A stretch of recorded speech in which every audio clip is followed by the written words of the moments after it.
हाँ, हेलो प्यारे बच्चे, स्वागत है अपने YouTube चैनल संजीवर्स पे। कैसे हो आप सब? बढ़िया एकदम। Radhe Radhe to everyone. क्या आप लोग बहुत अच्छे से पढ़ाई कर रहे हो? क्या बताना रही? क्या आप लोग बहुत अच्छे से पढ़ाई कर रहे हो? हाँ भाई, आपके लिए दिन रात मेहनत हो रही है और आप भी दिन रात मेहनत करो। कहते हैं ना भाई, ये दुनिया एक से नहीं चलती, दोनों गाड़ी से चलती है। आपने पढ़ा है ना संस्कृत में, दुनिया कौन सी गाड़ी से चलती है भाई? दोनों गाड़ी से। माने क्या? यानी हम भी है और आप भी है, दोनों साथ मिलके करेंगे तभी आपकी और हमारी मेहनत की सफलता मिल सकती है। बिना मेहनत किए कोई सफलता मिलता है क्या भाई? बिल्कुल नहीं मिलता है। क्या आप इस बात को मानते हो ना? चलिए, तो आज आप लोगों की कमेंट की वजह से, आप लोगों के प्यार की वजह से, आप लोगों के ढेर सारी कमेंट की वजह से आज हम लोग ये क्लास लेने वाले हैं। किसकी? और ये वाला क्लास कोई जरूरत नहीं। हाँ, क्या आज की क्लास हम लोग यहीं से करें क्या? सर बिल्कुल करा जाए। और आज की क्लास में हम लोग क्या करेंगे देखो जरा। आज की क्लास में हम लोग करने वाले हैं वास्तविक संख्या। वास्तविक संख्या मैथ्स के चैप्टर 1 है और ये कक्षा 10 के चैप्टर 1 है ना? किसके? कक्षा 10 का चैप्टर 1 है। और हमारे पास है ना, और हमारे पास आज जो भी है सबको हम लोग पता है कितने समय में करेंगे। सबको हम लोग कोशिश करेंगे 1 घंटा में, जो पूरा हम लोगों ने 5 से 7 लेक्चर पढ़ा है उसको 1 घंटा में रिवाइज करें और 1 घंटा में ही सबको समझ में आ जाए और आप भी इसको समझ पाओ, है ना? बात को समझ पाओ और आगे की कहानी यहीं से स्टार्ट करा जाए। क्या आप रेडी हो? है ना? रेडी हो तो जरा, है ना, रेडी हो तो बढ़िया से एकदम बैठो, क्योंकि आज दिल थाम के बैठना भाई। आज की क्लास जो होने वाली है बिल्कुल बहुत ही शानदार होने वाली है। ऐसा आपने फिर हिस्ट्री में कभी नहीं देखा होगा। और ये आज हम लोग पहला चैप्टर पढ़ रहे हैं और इसी तरीके से और चैप्टर भी पढ़ेंगे, है ना? क्या आप क्या आप इस बात के लिए रेडी हो? चलिए चलिए चलिए। हाँ, तो सबसे पहले सर, आज की जो क्लास में हम लोग करने वाले हैं ना, वो क्या क्या होगा?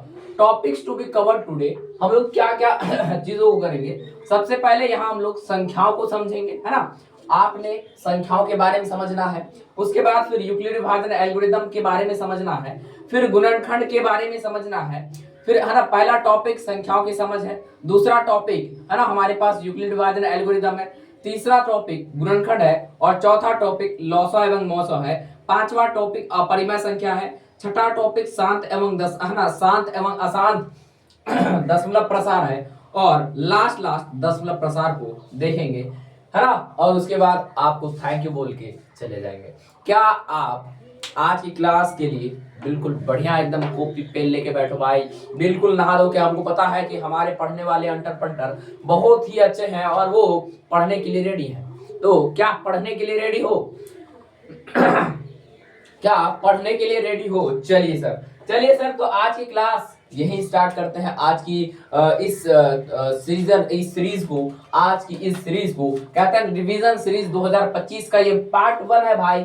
आप पार्ट 15 तक जाओगे साथ ही साथ, क्योंकि हमारे सिलेबस मैथ्स का 15 चैप्टर है तो उसको पार्ट 15 तक भी करना है। आज पार्ट 1 है और आप देखो सारे के सारे चैप्टर करेंगे हम लोग। ये नहीं कि चैप्टर 1 कर दिए बाकी नहीं। देखो, आपको भी पता है कि ये कितना इंपॉर्टेंट रखता है ऑब्जेक्टिव सवाल में। तो चलिए आज उसी के हिसाब से आज हम लोग इस क्लास को देखेंगे। चलिए, पहला चीज है हमारे पास आज, कहते हैं संख्याओं की समझ। क्या आपको पता है संख्या किसे कहते हैं? सर बिल्कुल हमको पता है, आपने डेफिनेशन लिखवाया था इस चीज का, बताए कदा याद करवाया था, है ना, बोल बोल के। तो बताओ जरा क्या होता है सर, है ना? संख्या उसे कहते हैं जो पेयर्स में लिखा रहता है, जो पेयर्स में लिखा रहता है। साथ ही साथ इसमें क्या होता है सर, इसके प्रकार भी होते हैं, कुछ गुण भी होते हैं। कुछ संख्या एक कैटेगरी में होता है, कुछ अलग कैटेगरी में होता है, कुछ अनेक अनेक प्रकार की संख्या बोलेंगे। अगर हम लोग बात करें संख्या, है ना, संख्या की अगर बात करें तो संख्या बताओ किन चीजों से बनता होता है? संख्या किन चीजों से बनता है जरा बताना सर। संख्या जो है ना वो अंकों से बनता है। किन चीजों से बनता है भाई? बताना सर। संख्या अंकों से बनता है। इस चीज से सर, संख्या जो है वो अंक से फॉर्मेशन आया है।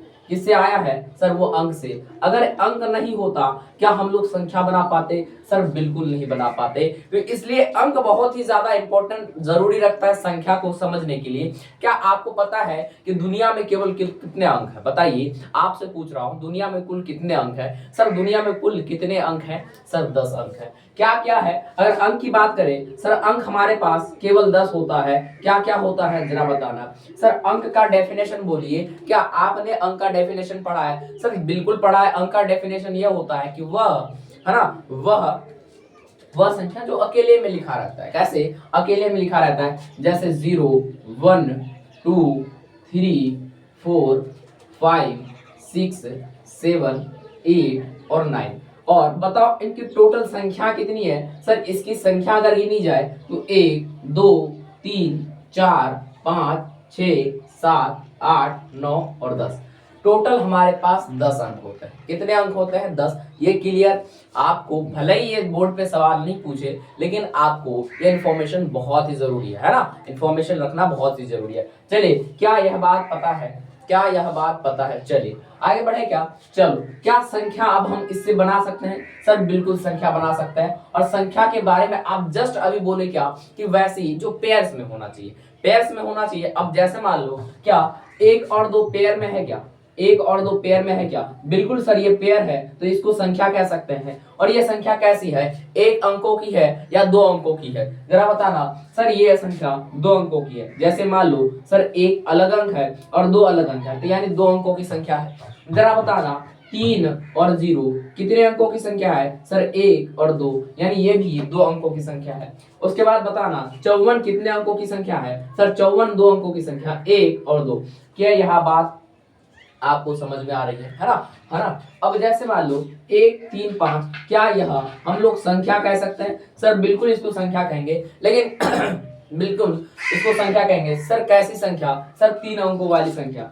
1, 3 और 5 सर 3 अंकों वाली संख्या है। जैसे मान लो 165 को आप क्या संख्या कह सकते हो? सर बिल्कुल इसको भी संख्या कहेंगे। क्यों कहेंगे? सर जैसे 1, 2, 3 अंक है, तो सर यानी संख्या पेयर्स में रहे, है ना, या फिर 2 या 2 से अधिक अंकों के साथ मिले, है ना, 2 या 2 से अधिक अंकों के साथ मिलकर बने, सर उसे संख्या कहते हैं। क्या 179 को हम लोग संख्या कह सकते हैं? सर बिल्कुल ये संख्या है। क्या हमारे पास है ना 2026 क्या संख्या है? बिल्कुल सर ये बहुत ही अहम संख्या है हम लोगों के लिए। क्यों? क्योंकि इसी संख्या के अनुसार यही साल में हम लोग को बोर्ड फोड़ना है। तो बहुत ही अच्छा महत्वपूर्ण संख्या है। क्या इसको हम लोग संख्या कह सकते हैं? सर बिल्कुल कह सकते हैं। और 2026 कितने अंकों की संख्या है जरा बताना। सर 2026 टोटल कितने अंकों की संख्या है? सर 1, 2, 3, 4 अंकों की संख्या है। क्या यह बात आपको क्लियर है? सर आपको अंक और संख्या का मतलब समझ में आया? तो चलो संख्या को देखते हैं। तो संख्या का ना अलग अलग प्रकार होता है। जैसे आपकी बॉडी है, बॉडी है आपका। सर बॉडी है तो आपका अलग अलग पार्ट है, जैसे मुंह है, नाक है, कान है, आंख है ना, दांत है, जीवा है और बाल है, हाथ है, पैर है। क्या है कि नहीं है? उसी तरीके से संख्याओं के भी प्रकार होते हैं। चलिए संख्याओं के प्रकार को है ना जानते हैं। सर संख्याओं के प्रकार को जानते हैं। अब जैसे हमने बोला जस्ट अभी, क्या संख्या बहुत सारे प्रकार के होते हैं? सर संख्या तो सीमित प्रकार की है, लेकिन हम लोग कैटेगराइज तो कर सकते हैं उसको। चलो सर संख्या की अगर बात करी जाए तो संख्या के सबसे अगर मान लो सबसे अहम क्या चीज है, सबसे खास, अगर मान लो कोई भी चीज आप गिनते हो, गिनना स्टार्ट करते हो, तो सर कोई भी चीज अगर आप गिनना स्टार्ट करते हो, क्या वह कहाँ से स्टार्ट करते हो? काउंटिंग जरा बताना। सर काउंटिंग हम लोग कहाँ से स्टार्ट करते हैं? जल्दी बताना भाई मेरे दोस्त। कितना कितना? सर 1 से काउंटिंग स्टार्ट करता है। और कहां तक जाते हैं सर? 1 से लेकर अनंतों तक जाते हैं। है क्या नहीं है? सर बिल्कुल यही होता है। अब जैसे बात करें सर संख्या की बात करते हैं हम लोग। क्या संख्या का प्रकार, है ना, संख्याओं का प्रकार। अब सर संख्याओं के प्रकार में पहला प्रकार आता है प्रकार नंबर 1, जिसे आप कहते हो सर वो, उसको हम लोग वास्तविक नहीं, सर उसको प्राकृत संख्या कहते हैं। उसे प्राकृत संख्या कहते हैं। क्या कहते हैं सर? प्राकृत संख्या कहते हैं। अब जैसे ये प्राकृत संख्या हमारे पास है, सर प्राकृत संख्या इस प्रकार से, प्राकृत संख्या क्या इसका डेफिनेशन आपको हमने लिखाया है? जरा लिखाया तो जल्दी जल्दी मन में जल्दी जल्दी इसको बोलो भाई। बोलो बोलो बोलो। क्या बोलो जल्दी बोलो। सर वह संख्या जिसको हम लोग गिनती के रूप में प्रयोग करते हैं, जिसको हम लोग जिस संख्या का उपयोग हम लोग गणना के लिए करते हैं। सर गणना का मतलब क्या होता है? सर गणना का मतलब ये होता है किसी भी संख्या को गिनना। अब जैसे मान लो यहाँ पे हमने जो टॉपिक्स लिखा है, अगर आप भी गिनना स्टार्ट करोगे ना भाई इसको, जैसे सर ये रहा पहला टॉपिक, ये रहा दूसरा टॉपिक, ये रहा तीसरा टॉपिक, ये रहा चौथा टॉपिक, ये पांचवा, ये छठा और ये सातवां टॉपिक, क्या इसी तरीके से हम लोग संख्या को पढ़ते हैं क्या? सर बिल्कुल इसी तरीके से संख्या को पढ़ते हैं। क्या आप बताओ? इसी के तरीके से हम लोग संख्या को पढ़ते हैं और आगे बढ़ते जाते हैं। और इन्फिनिटी, सर इन्फिनिटी मतलब समझ रहे हो ना, अनंतों तक इसी तरीके से हम लोग जाते जाते है ना बहुत सारी संख्या को पढ़ लेते हैं। क्या यह बात क्लियर है?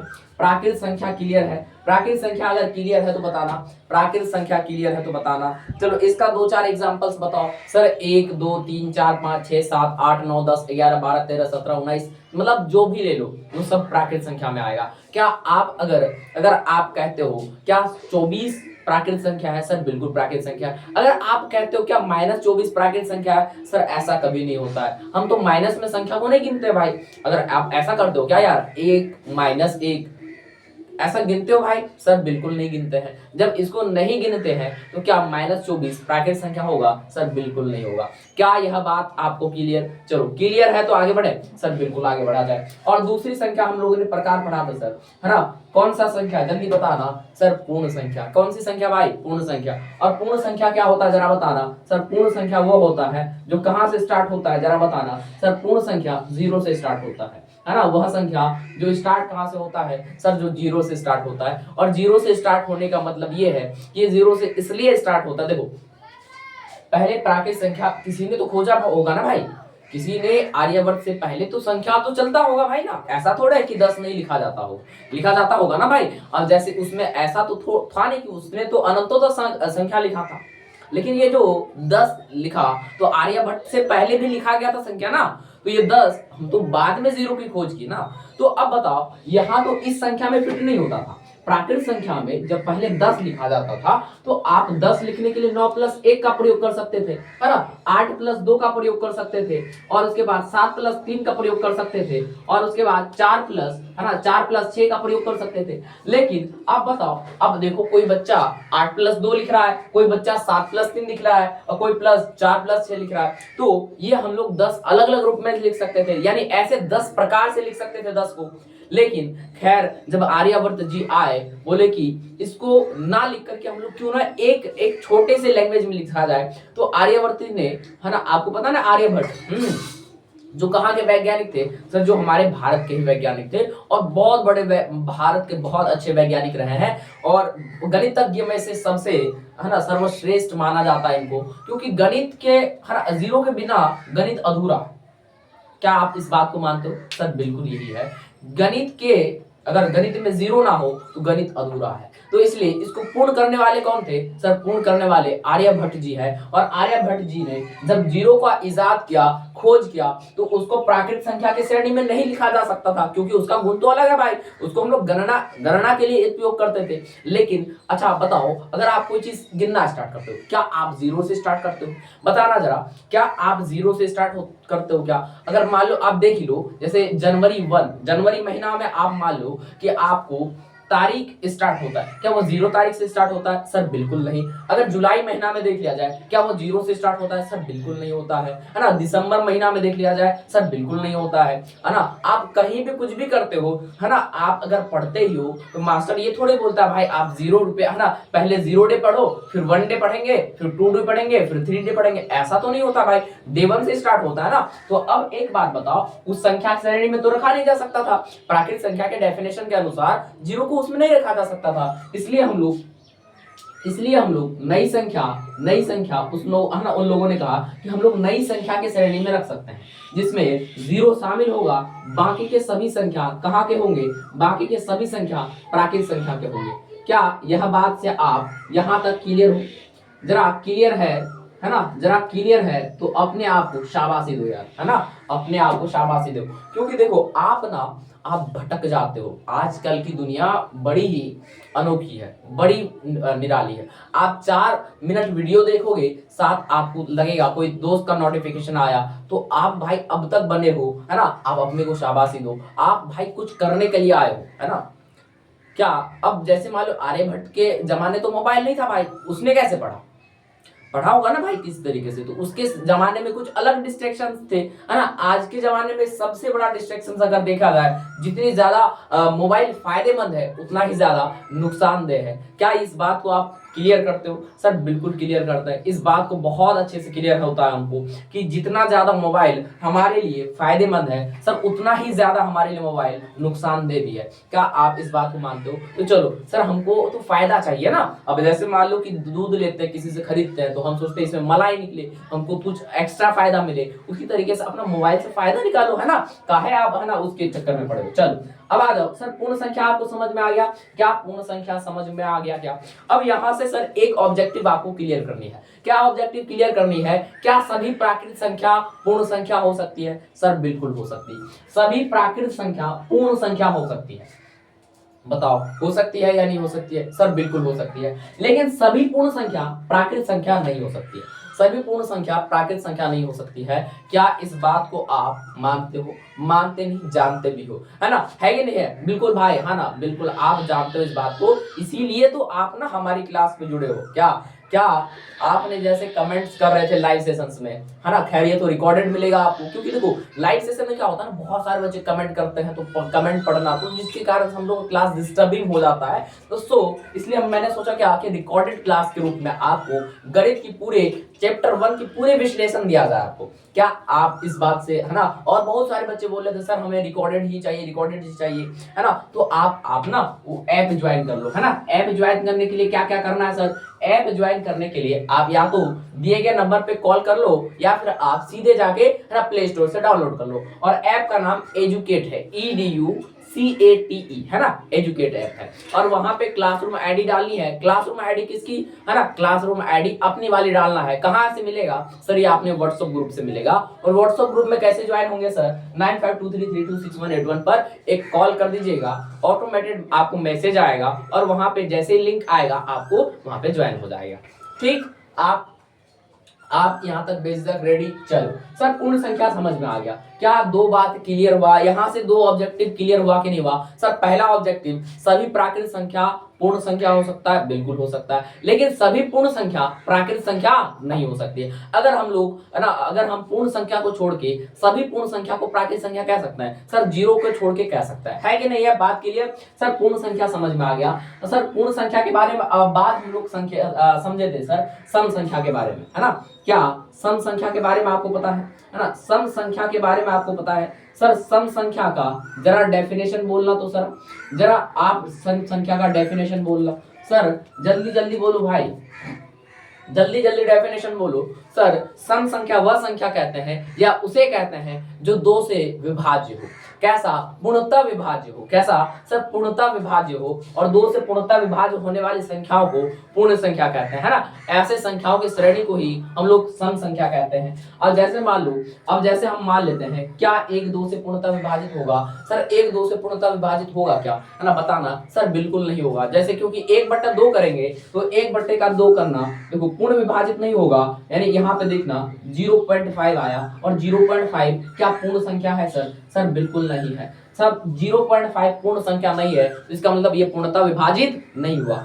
अगर मान लो, अगर आपके पास, है ना, 2/2 रहता, 2/2 रहता, क्या आप इसको कह सकते थे? क्या 2/2 रहता, क्या आप इसको पूर्णतः विभाजित कर सकते थे? सर बिल्कुल पूर्णतः विभाजित कर सकते थे। और जो संख्या पूर्णतः विभाजित होता है ना, जो संख्या पूर्णतः विभाजित होता है सर, उसको हम लोग सम संख्या के श्रेणी में लिखते हैं। जैसे 2 हो गया, 3 आप क्या पूर्णतः विभाजित कर सकते हो 2 से? जरा बताना भाई, 3 आप क्या पूर्णतः विभाजित कर सकते हो क्या? सर बिल्कुल नहीं हो सकता है, क्योंकि 2 डिवाइड करेंगे 3 सर, 2/3 का मतलब ये हो जाएगा 1 बार में तो चले जाएगा 1 1, है ना।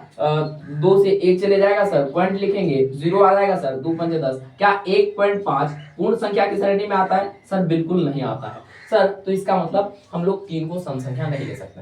तो अब एक बात और यहां से समझ में आया सर वैसी संख्या जिसके, है ना, जिसको हम लोग विभाजित करने पर पूर्ण संख्या आ सके, जिसको क्या विभाजित करने पर सर पूर्ण संख्या आ सके, हम लोग उसे क्या कहेंगे सर, उसे हम लोग सम संख्या कहेंगे। क्या इस बात के लिए आप रेडी हो, है ना? क्या ये बात आपको समझ में आया, क्लियर हुआ? अब जैसे मान लो अगर 4 डिवाइड 2 करते हो सर, 4 डिवाइड 2 का मतलब 2 क्या दे, 2 दूनी 4, क्या 2 पूर्ण संख्या में, है ना, बदल गया, कट गया, है ना, आंसर आ गया, तो सर इसको हम लोग कह सकते हैं। जरा 6 लिखो तो जरा सर, बिल्कुल सर पूर्ण तरह से कटेगा और ये 3 आएगा। क्या यह बात भी आप क्लियर होते हो? तो सर यहां से हमको एक सीरीज मिला सर, जैसे 2, फिर अगला 4 मिल रहा है, फिर अगला 6 मिल रहा है, तो जरा देखना यहाँ पे इंटू 2 हुआ है सर,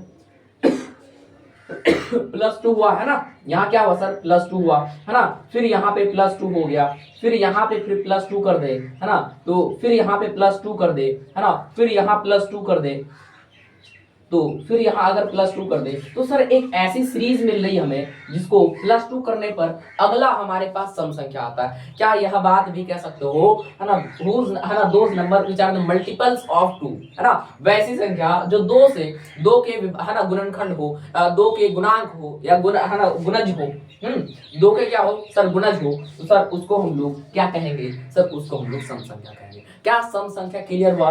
क्लियर हुआ तो आगे बढ़े भाई। चलो, क्या 2 4 6 8 10 12 16 14, है ना, 16 18 20, इसी तरीके से आगे बढ़ते जाएगा सर। बिल्कुल इसका सरणी क्या होगा सर, 2n हो जाएगा, यानी 2 के मल्टीपल फैक्टर्स होने चाहिए, या है ना 2n प्लस 2 होना चाहिए, है ना, 2n प्लस 2 होना चाहिए। क्या सम संख्या के बारे में आपको क्लियर है सर? क्लियर है तो आगे बढ़े क्या? क्या बच्चा आपको सम संख्या क्लियर हुआ सर? बिल्कुल क्लियर हो गया। अब इसी के एक ऑपोजिट भाई होता है। अब जैसे मान लो आपके घर में आपके कोई भाई होंगे या बहन होंगी, तो क्या आपके बिल्कुल अलग गुण के होगा कि नहीं होगा? अब जैसे आप कहोगे पापा जी हमें मोबाइल चाहिए, वो बोलेगा नहीं हमें मोबाइल चाहिए। आपको, है ना, आपको क्लास करने के लिए मोबाइल चाहिए और आपके भाई या बहन को चाहिए कि गेम खेलने के लिए। क्या दोनों ऑपोजिट दिमाग के हुए कि नहीं हुए? उसी तरीके से मान लेते हैं सम संख्या अगर किसी एक बाप का बेटा होगा, यानी संख्या अगर किसी बाप के बेटे होंगे, क्या विषम संख्या उसी से परे होगा? क्या उससे अलग होगा? क्या विषम संख्या के बारे में जान लें। देखो विषम संख्या में क्या कहता है, अब विषम संख्या की श्रेणी में क्या होता है, जैसे बात मान लो आप, जैसे आप क्या कह लो कि वैसी संख्या जो सम संख्या के श्रेणी में नहीं आता है। प्राकृत संख्या में अगर देखा जाए तो सब प्राकृत संख्या का 1 2 3 4 5 6 7 8 इस तरीके से चलते जा रहा था या नहीं जा रहा था, जरा बताना सर इसका, है ना। हाँ चलो इसका भी लिख देते हैं सर, 1 2 3 4 5 6 और इसी तरीके से इन्फिनिटी तक जाता है सर। बिल्कुल सर। अब विषम संख्या में क्या होता है कि वो नंबर्स जो 2 से पूर्णतः विभाजित नहीं होता है, वही हम लोग विषम संख्या में लिखते हैं। क्या आप इस बात पे क्लियर हो सर? जैसे अभी जस्ट हमने देखा था 1 3 5 7, है ना, 9 11 13 17 19, है ना। अब इसमें क्या हो रहा है सर, 1 + 2, फिर 1 + 2 के बाद क्या आ रहा है सर, 1 + 2 के बाद 3 आ रहा है, 3 + 2 हो जाएगा, क्या आ जाएगा सर, 3 + 2 हो जाएगा, नहीं 1 + 2 3, हाँ यही भी हो रहा है क्या सर, 3 + 2 हो जाएगा आपके पास, 3 + 2 हो जाएगा 5, 5 + 2 सर 7, सर 7 के बाद 7 + 2 हो जाएगा सर 9। क्या इसी तरीके से ये संख्या आ रही है ना सर? इसमें भी +2 हो रहा है, लेकिन जरा देखना कहाँ से स्टार्ट हो रहा है सर, 1 से स्टार्ट हो रहा है। कहाँ से स्टार्ट हो रहा है सर, 1 से स्टार्ट हो रहा है। तो ऐसी संख्या को हम लोग विषम संख्या कहते हैं, है ना। क्या यह बात यहाँ तक क्लियर है आपको? अगर क्लियर है तो जरा बताना। क्लियर? हाँ चलो सर, यहाँ तक हम लोग को क्लियर। क्या अब यहाँ से एक ऑब्जेक्टिव प्रश्न पूछेगा, सभी पूर्ण संख्या सम संख्या हो सकता है क्या? नहीं सर, सभी पूर्ण संख्या सम संख्या नहीं हो सकता। क्यों? क्योंकि देखो सर इसका एक अलग रुतबा है, जैसे 2 4 6 8 10 हो रहा है, यानी मल्टीपल्स ऑफ 2 है सर। जो मल्टीपल्स ऑफ 2 है तो सर उसको तो हम लोग ये कहेंगे ना, जो मल्टीपल्स ऑफ 2 रहेगा तो उसको हम लोग नहीं कह सकते हैं। लेकिन सर विषम संख्या, क्या सभी विषम संख्या पूर्ण हो सकता है? नहीं सर। लेकिन अब अगर क्वेश्चन को उल्टा दिया जाए, है ना, अब उल्टाने का मतलब ना, जैसे मार्कर ये है, अगर हम लोग इसको इस तरीके से उल्टा दें, क्या आप उसी तरीके तरीके से अब उल्टा घुरा के क्वेश्चन पूछेगा, क्या सभी सम संख्या पूर्ण संख्या हो सकता है? जरा बताना, आप अपने मन में बोलो, क्या सभी सम संख्या है ना, सभी सम संख्या पूर्ण संख्या हो सकता है? सर बिल्कुल पूर्ण संख्या होता है। सभी विषम संख्या पूर्ण संख्या हो सकता है? सर बिल्कुल है ना, पूर्ण संख्या होगा। क्या यह बात आपको क्लियर क्लियर है ना? क्लियर है बाबू? हाँ चलो आगे बढ़ते हैं सर हर प्राकृत पूर्ण सम विषम, उसके बाद और एक बात करते हैं सर, सम विषम के बाद और एक बात करते हैं, उसको भाज्य संख्या कहते हैं। क्या कहते हैं सर? भाज्य संख्या। क्या आपको भाज्य संख्या के बारे में पता है ना? क्या आपको भाज्य संख्या के बारे में पता है? भाज्य संख्या किसे कहते हैं? सर भाज्य संख्या वैसी संख्या जिसका कम से कम कितने गुणनखंड हो? सर जिसका कम से कम 3 गुणनखंड हो। कितने गुणनखंड हो भाई? सर जिसका कम से कम 3 गुणनखंड हो। कितने गुणनखंड? सर जिसका कम से कम 3 गुणनखंड होना चाहिए। और जिसका कम से कम 3 गुणनखंड होगा सर, जिसका कम से कम 3 गुणनखंड होगा तो हम लोग उसके भाज्य संख्या कहते हैं, तो हम लोग उसे भाज्य संख्या कहते हैं। क्या यह बात क्लियर है आपको? अगर क्लियर है तो आगे बढ़े सर। अब जैसे मान लो अगर आप दो है ना, एक की बात करो, क्या एक का 3 गुणनखंड है? सर एक का जब गुणनखंड करा जाए तो सर एक का जब गुणनखंड करा जाए तो वो केवल एक ही आएगा सर। लेकिन जरा दो का गुणनखंड करके देखो आप, सर दो का जब गुणनखंड करा जाए तो ये एक से लगा सकते हैं 2 बार में और 2 से लगा सकते हैं 1 बार में। इसका सर 2 गुणनखंड है। और यहाँ हमें चाहिए कम से कम कितने? सर कम से कम 3 गुणनखंड चाहिए। कितने चाहिए भाई? सर कम से कम 3 गुणनखंड चाहिए। लेकिन ये भी पूर्ण नहीं कर रहा है। जरा 3 की बात देखो आप, क्या 3 की बात देख सकते हो? सर बिल्कुल देखना चाहिए। सर ये तो 1 से चले जाएगा और 3 से चले जाएगा, तो इसका मतलब सर इसका तो केवल 2 ही गुणनखंड हुआ, 1 और 3, यानी 1 और 2। सर गुणनखंड किसे कहते हैं? गुणनखंड उसे कहते हैं जिस संख्याओं से उस संख्या में भाग लगाया जा सके, है ना? यह बात आपको क्लियर है बाबू? हाँ, क्योंकि बहुत सारे बच्चों को डाउट रहता है ना, क्या यह बात क्लियर है? सर बिल्कुल क्लियर है। अब जैसे 4 की बात करते हो आप, है ना, किसकी? 4 की बात करते हो, और 4 की बात करते हो तो आप जैसे मान लो कि सर सबसे पहले इसको 1 से लगा सकते हैं। सर कितने बार में? सर 4 बार में लगा देंगे। क्या आप 2 से लगा सकते हैं? सर बिल्कुल लगाया जा सकता है ना, 1 से 2 से, है ना। और क्या 4 को खुद से लगाया जा सकता है? जरा देखना सर, बिल्कुल यहाँ 2 से लगेगा 1 बार में।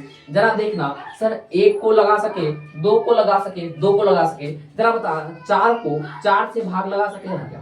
सर बिल्कुल लगा सकते हैं। तो यानी देखना सर, इसका कितना गुणनखंड आ गया? 1 आ गया, 2 आ गया, और क्या आ गया? 4 आ गया। और हमें कितना गुणनखंड चाहिए था? सर हमें कम से कम कितने गुणनखंड चाहिए थे? हमको कम से कम 3 गुणनखंड चाहिए थे। क्या यह शर्त पूरा किया गया? और जो यह शर्त पूरा करेगा सर उसे भाज्य संख्या कहेंगे। क्या यह बात क्लियर? सर जो यह शर्त पूरा करेगा, जिसका कम से कम 3 गुणनखंड आएगा, सर उसे हम लोग भाज्य संख्या कहेंगे। क्या यहाँ तक आपको क्लियर है बाबू? है ना, आप ही से पूछ रहा भाई। हाँ चलो, क्या यह बात क्लियर हो गया आपके पास? बिल्कुल सर क्लियर हो गया, है ना। हाँ है ना, पिछले कमेंट कुछ कर रहे थे जब लाइव सेशन ले रहा था मैं, तो उसमें कुछ बच्चा कमेंट कर रहा था, सर हमें अब तक कुछ नहीं पढ़ा, क्या अब से स्टार्ट करना चाहिए? बिल्कुल अब आपको देरी नहीं करनी चाहिए, अब आपको देरी नहीं करनी चाहिए और आप स्टार्ट कर दो भाई।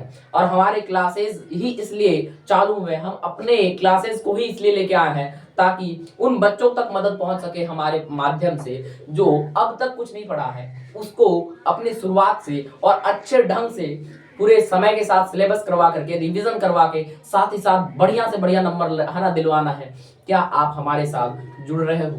अगर जुड़ रहे हो तो सब्सक्राइब का बटन दबा देना, है ना। जुड़ रहे हो तो सब्सक्राइब का बटन दबा देना और साथ ही साथ आप बेल आइकन का भी बटन दबा देना, ताकि आपको जो भी क्लासेस होंगी सबसे पहले आप तक नोटिफिकेशन पहुंच सके, है ना। ये बात चलिए, क्या अभाज्य संख्या की, है ना, 4 शर्त पूरा कर रहा है? सर बिल्कुल 4 शर्त पूरा कर रहा है। कैसे शर्त पूरा कर रहा है सर? क्योंकि 4 देखो सर 3 अंकों से तो, है ना, क्या लग रहा है सर, 3 अंकों से तो वो विभाजित हो रहा है, एक 1 से, एक 2 से और एक 3, है ना, 4 से। तो सर ऐसी कहने का मतलब जिसका कम से कम 3 गुणनखंड भी आ जाए ना सर, उसको हम लोग क्या कहते हैं? सर उसे भाज्य संख्या की श्रेणी में रख सकते हैं। क्या यह बात आपको क्लियर है? सर बिल्कुल क्लियर है। क्या अगर आप 6 के लिए देखो, 6 क्या यह सर पूरा करता है? जरा देखो सर, 6 को अगर भाग लगाया जाए तो सर 6 को अगर भाग लगाया जाए, सबसे पहले सर 6 तो एक बार में लग जाएगा और 6 डिवाइड 1 करेगा, यानी 2 तो यहीं पे हमारे पास मिल गया। और 2 से सर 2 से 3 और 3 से कितना? 1।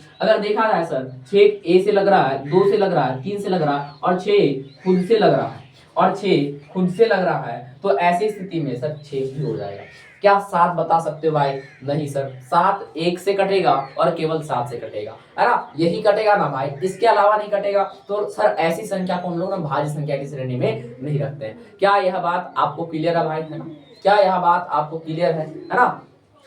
चलो, क्या अगर मान लो कि आप 8 लेते हो, है ना, क्या बिल्कुल ये सही है? सर बिल्कुल, है ना। आप अगर 10 लेते हो, है ना, 10 से पहले एक 9 पे बहुत सारे बच्चे को कंफ्यूजन होता है। क्या 9 को जरा देख ले सर, 9 किन किन चीजों से कट रहा होता है? सर सबसे पहले 1 9 9 कट गया, है ना, फिर 3 तिया 9 कट गया, और 3 1 3 कट गया। सर ये 9 से कटेगा क्या? जरा बताना। 9 9 से कट सकता है? सर बिल्कुल कट सकता है। और हम अभी जस्ट क्या बोले सर, जिसका कम से कम 3 गुणनखंड आ जाए ना सर, जिसका कम से कम 3 गुणनखंड आ जाए तो हम लोग उसको कौन सी श्रेणी में रख सकते हैं? सर उसको हम लोग भाज्य संख्या की श्रेणी में रख सकते हैं, है ना।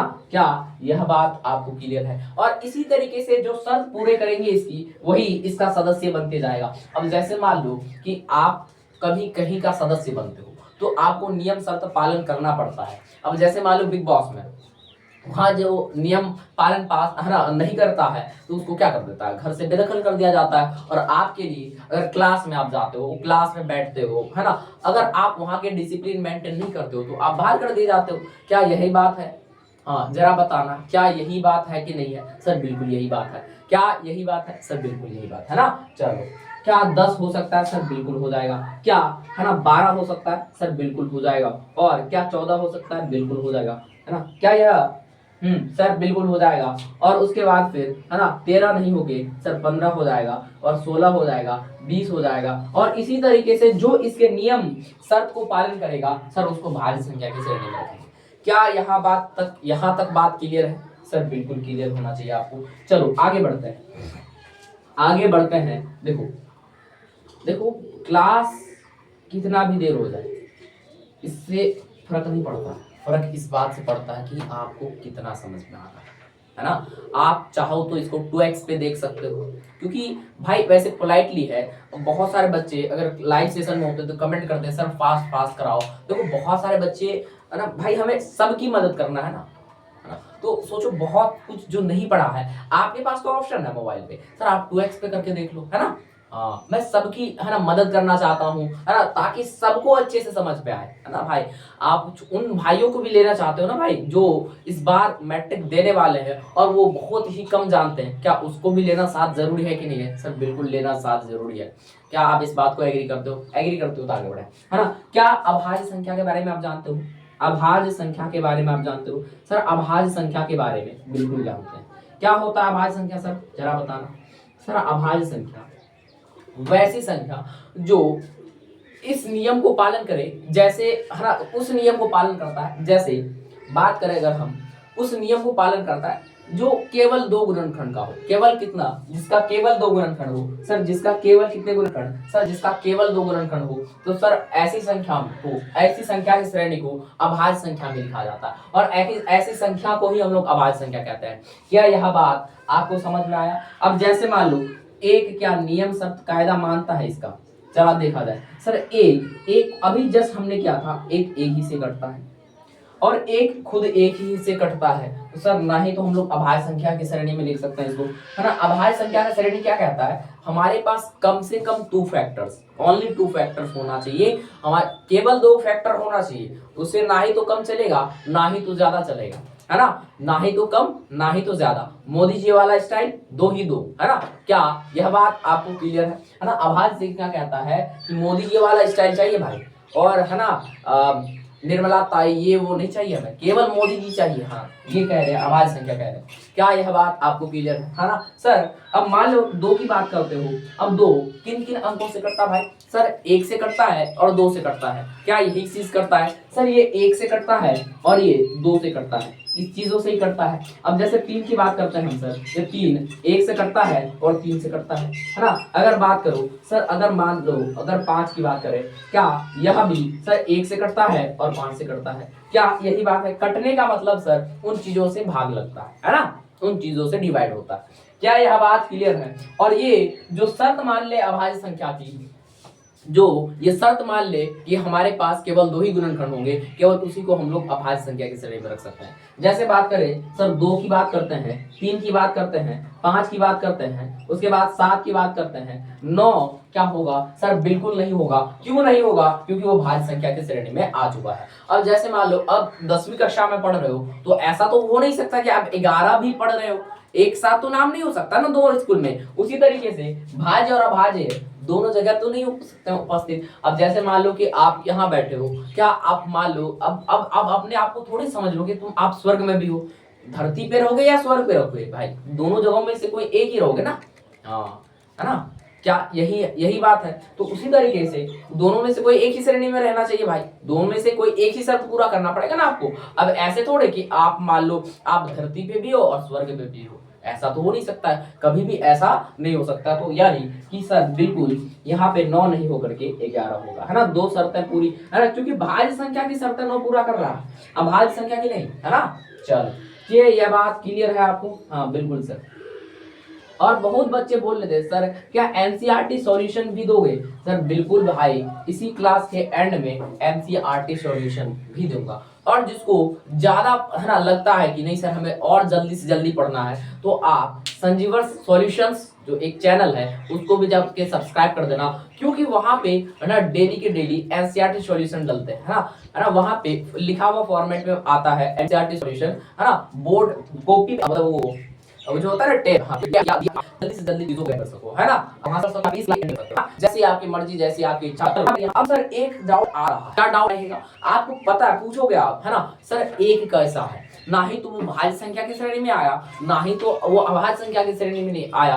सर ऐसी स्थिति में लोगों से ऐसी स्थिति है, एक ना ही तो भाज्य है और ना ही तो भाज्य है, दोनों में कोई भाई, तो ना ही तो वो धरती पे रहने लायक है, तो कहाँ भेजना पड़ेगा सर? नरक भेजना पड़ेगा। वही एक है, ना ही वो धरती का शर्त पूरा कर रहा है, ना ही वो है ना तो स्वर्ग की पूरा कर रहा है। तो सर ऐसी स्थिति में तो कहीं का नहीं रहा ना घर का ना घाट का, है ना? चलो क्या यह बात समझ में आया? एक ना ही भाज्य है ना ही अभाज्य है। हमें पता है कि आप ये चीज का डाउट पूछ सकते हो, और ये डाउट पूछने के लिए बहुत सारे बच्चों के मन में रहता है सर एक कैसी संख्या है? सर ना ही ये भाज्य संख्या है और ना ही ये अभाज्य संख्या। क्या यहाँ तक संख्याओं के बारे में क्लियर हुआ? सर बिल्कुल। और भी हम लोग कुछ संख्याओं के बारे में जान लेते हैं। हाँ, हम लोगों ने अब तक कितना संख्याओं का प्रकार पढ़ा? सर 1 2 3 4 5 और 6 संख्याओं का प्रकार हम लोग पढ़ चुके हैं। चलिए आगे बढ़ते हैं। और पिछले कमेंट्स में कर रहे थे सर सहअभाज्य संख्या किसे कहते हैं? देखो सहअभाज्य संख्या किसे कहते हैं? जिसका मौसो 2 आए, वैसे युग्म वैसे नंबर के जोड़े जिसका मौसो कितना है? सर 1 आए, वैसे को सहअभाज्य कहते हैं, है ना? जैसे आप कंपोजिट नंबर, है ना, जैसे कंपोजिट या को कंपोजिट नंबर कहते हो, इंग्लिश में बताना जरा रे, हाँ कमेंट करना इसी। हाँ चलो क्या यह बात क्लियर है ना? और हमको एक चीज और बताना, 0 सम संख्या है या विषम संख्या? जल्दी बताओ, कमेंट में लिखो 0 सम संख्या है या विषम संख्या? सर 0 भी उसी प्रकार का है, ना ही धरती का है ना ही स्वर्ग का है, तो कहाँ नरक का है सर? बिल्कुल, ना घर का ना घाट का, ना ही सम ना ही विषम।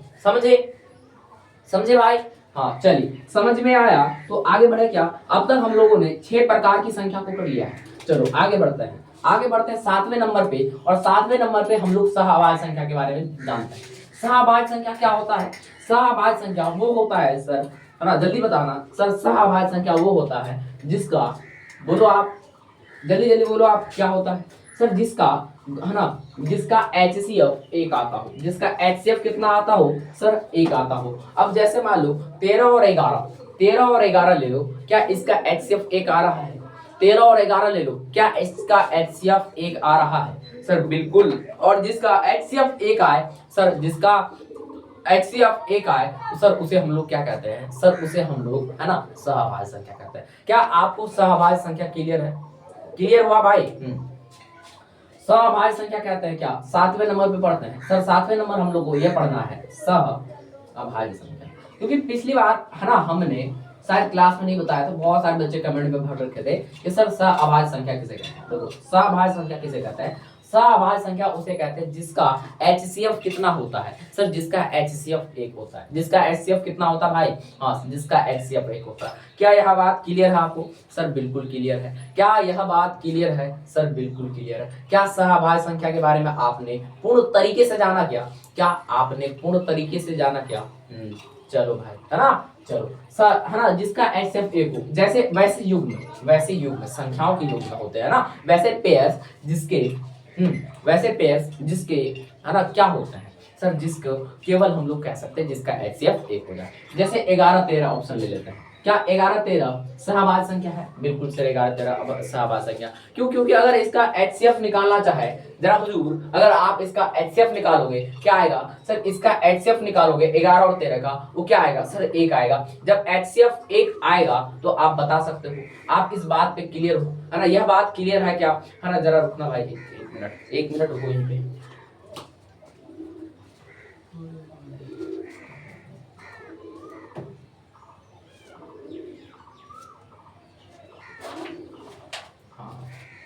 वो हवा नहीं आ रही थी ना, खिड़की खोल लिया। हाँ बिल्कुल, चलो अब सही है, है ना? अब सही है, लाइट है ना? अब सही है सर। क्या आप यहीं बैठे हो? चलो यार, सहअभाज्य संख्या के बारे में समझा सर। वैसी संख्या जिसका HCF 1 हो, जिसका क्या सर? जिसका HCF 1 हो, जिसका HCF 1 हो जाए, यानी तो सर उसको हम लोग क्या कह लेते हैं? क्या कह लेते हैं सर? उसे सहअभाज्य संख्या कहते हैं। क्या यहाँ तक आपको क्लियर? क्या यहाँ तक आपको क्लियर? जरा बताना, क्या यहाँ तक आपको क्लियर हुआ सर? बिल्कुल। क्या यहाँ तक क्लियर है सर?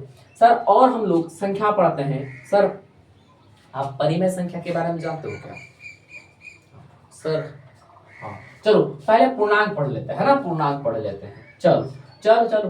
चलो भाई इधर देख लो सर, पूर्णांक के बारे में बात कर ले सर। पूर्णांक की बात करते हैं सर। पूर्णांक क्या होता है? पूर्णांक जैसे मान लो, अब एक बात देखो, अब मान लो कोई बच्चा गणित के सवाल में क्या करता है कि 10 माइनस 12 दे गया भाई, उसको क्या लिखेगा? -2 लिखेगा या नहीं लिखेगा? जरा बताना। आप भी तो यही लिखोगे सर, -2। अब -2 तो अब तक जो संख्या पढ़ा है उसके श्रेणी में तो नहीं आता है। आता है क्या? जरा बताना सर। बिल्कुल नहीं आता है। तो इसको कौन सी श्रेणी में रखा जाएगा सर? इसको जो श्रेणी में लिखा जाएगा, इसके जो सीरीज में लिखा जाएगा ना, उसको ही हम लोग पूर्णांक संख्या की श्रेणी में कहते हैं। और पूर्णांक संख्या का श्रेणी ऐसा है, इसमें सभी संख्या आ सकते हैं माने इसमें कंबाइंड अप हो सकते हैं, सिवाय किसके सर? सिवाय अपरिमेय संख्या के, है ना? क्या यह बात आपको क्लियर है सर? अब जैसी बात कर लेते हो कि पूर्णांक क्या होता है सर? पूर्णांक का मतलब वैसी संख्या जो ऋणात्मक में भी और धनात्मक भी लिखा जाए, है ना? वैसी संख्या जो ऋणात्मक भी और धनात्मक में भी लिखा जाए। क्या यह बात आप क्लियर हो सर? बिल्कुल। अगर मान लेते हो क्लास छोड़ना नहीं है भाई, क्योंकि देखो आप चाहते हो ना कि 7-8 लेक्चर ना देख करके केवल एक ही वीडियो में सारे कॉन्सेप्ट क्लियर हो, तो सर इसके लिए टाइम लगेगा। और इत्मीनान से बैठो और भाई इसको, है ना, अच्छे से करना है ना? ये नहीं कोई हड़बड़ाना है भाई। हमारे पास, है ना, इतना टाइम है कि एक लेक्चर में पूरे वीडियो को कर सके। क्या आप इसके लिए एग्री होते हो या नहीं होते हो सर? बिल्कुल एग्री होता है। क्या यह बात आपको एग्री है सर? बिल्कुल एग्री है।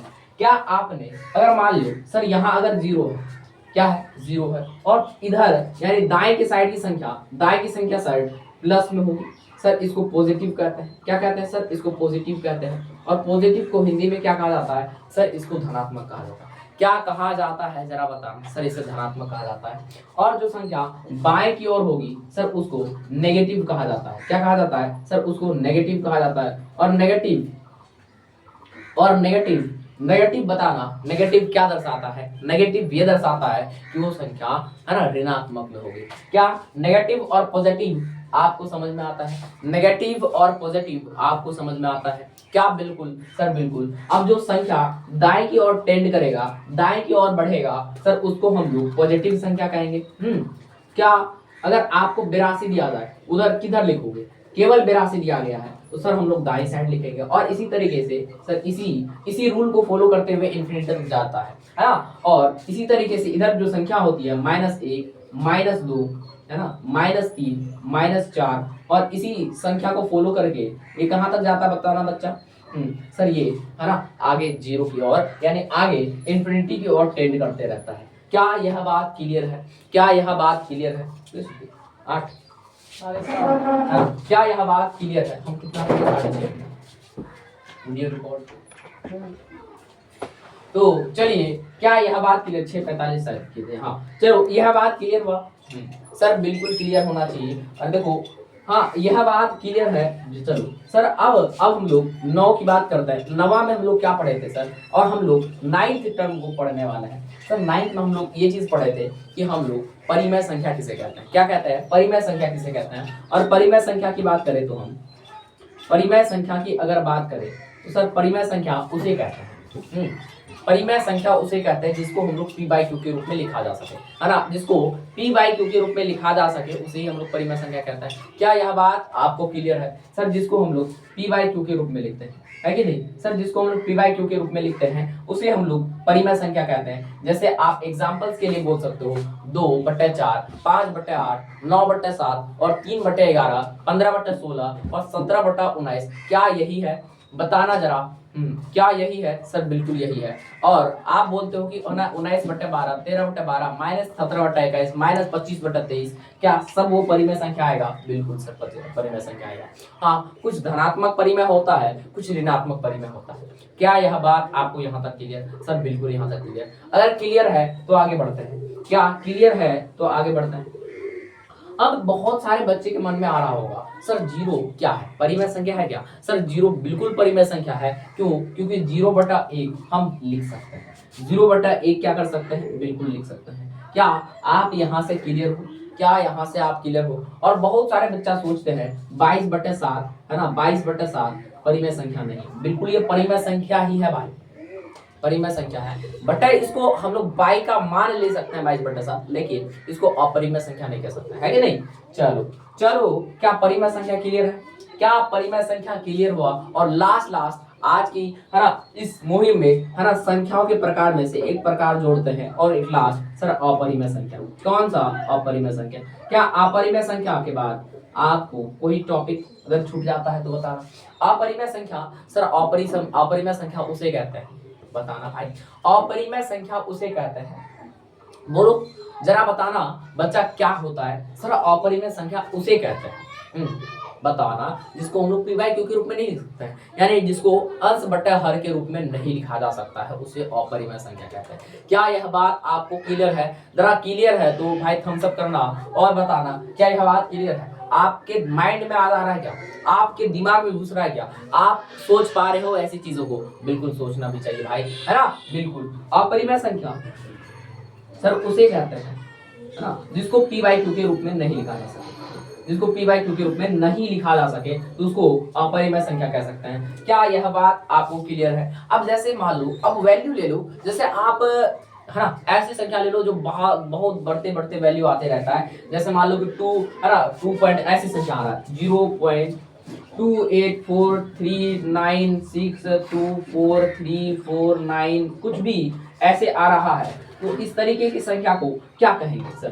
ये उटपटांग से जो नंबर्स आ रही है सर, जो ये उटपटांग से नंबर आ रही है उसे ही तो हम लोग अपरिमेय संख्या कहते हैं सर। बिल्कुल उटपटांग सा, इसको हम लोग p/q के रूप में लिख सकते हैं क्या? सर लिखना असंभव है, लिखना असंभव है। और जो असंभव वाले कैटेगरी में आए सर उसको अपरिमेय संख्या कहेंगे। क्या यहाँ बात क्लियर? क्या यहाँ बात क्लियर हुआ आपको? सर बिल्कुल क्लियर हो जाना चाहिए। अगर क्लियर नहीं हुआ तो जरा बताना।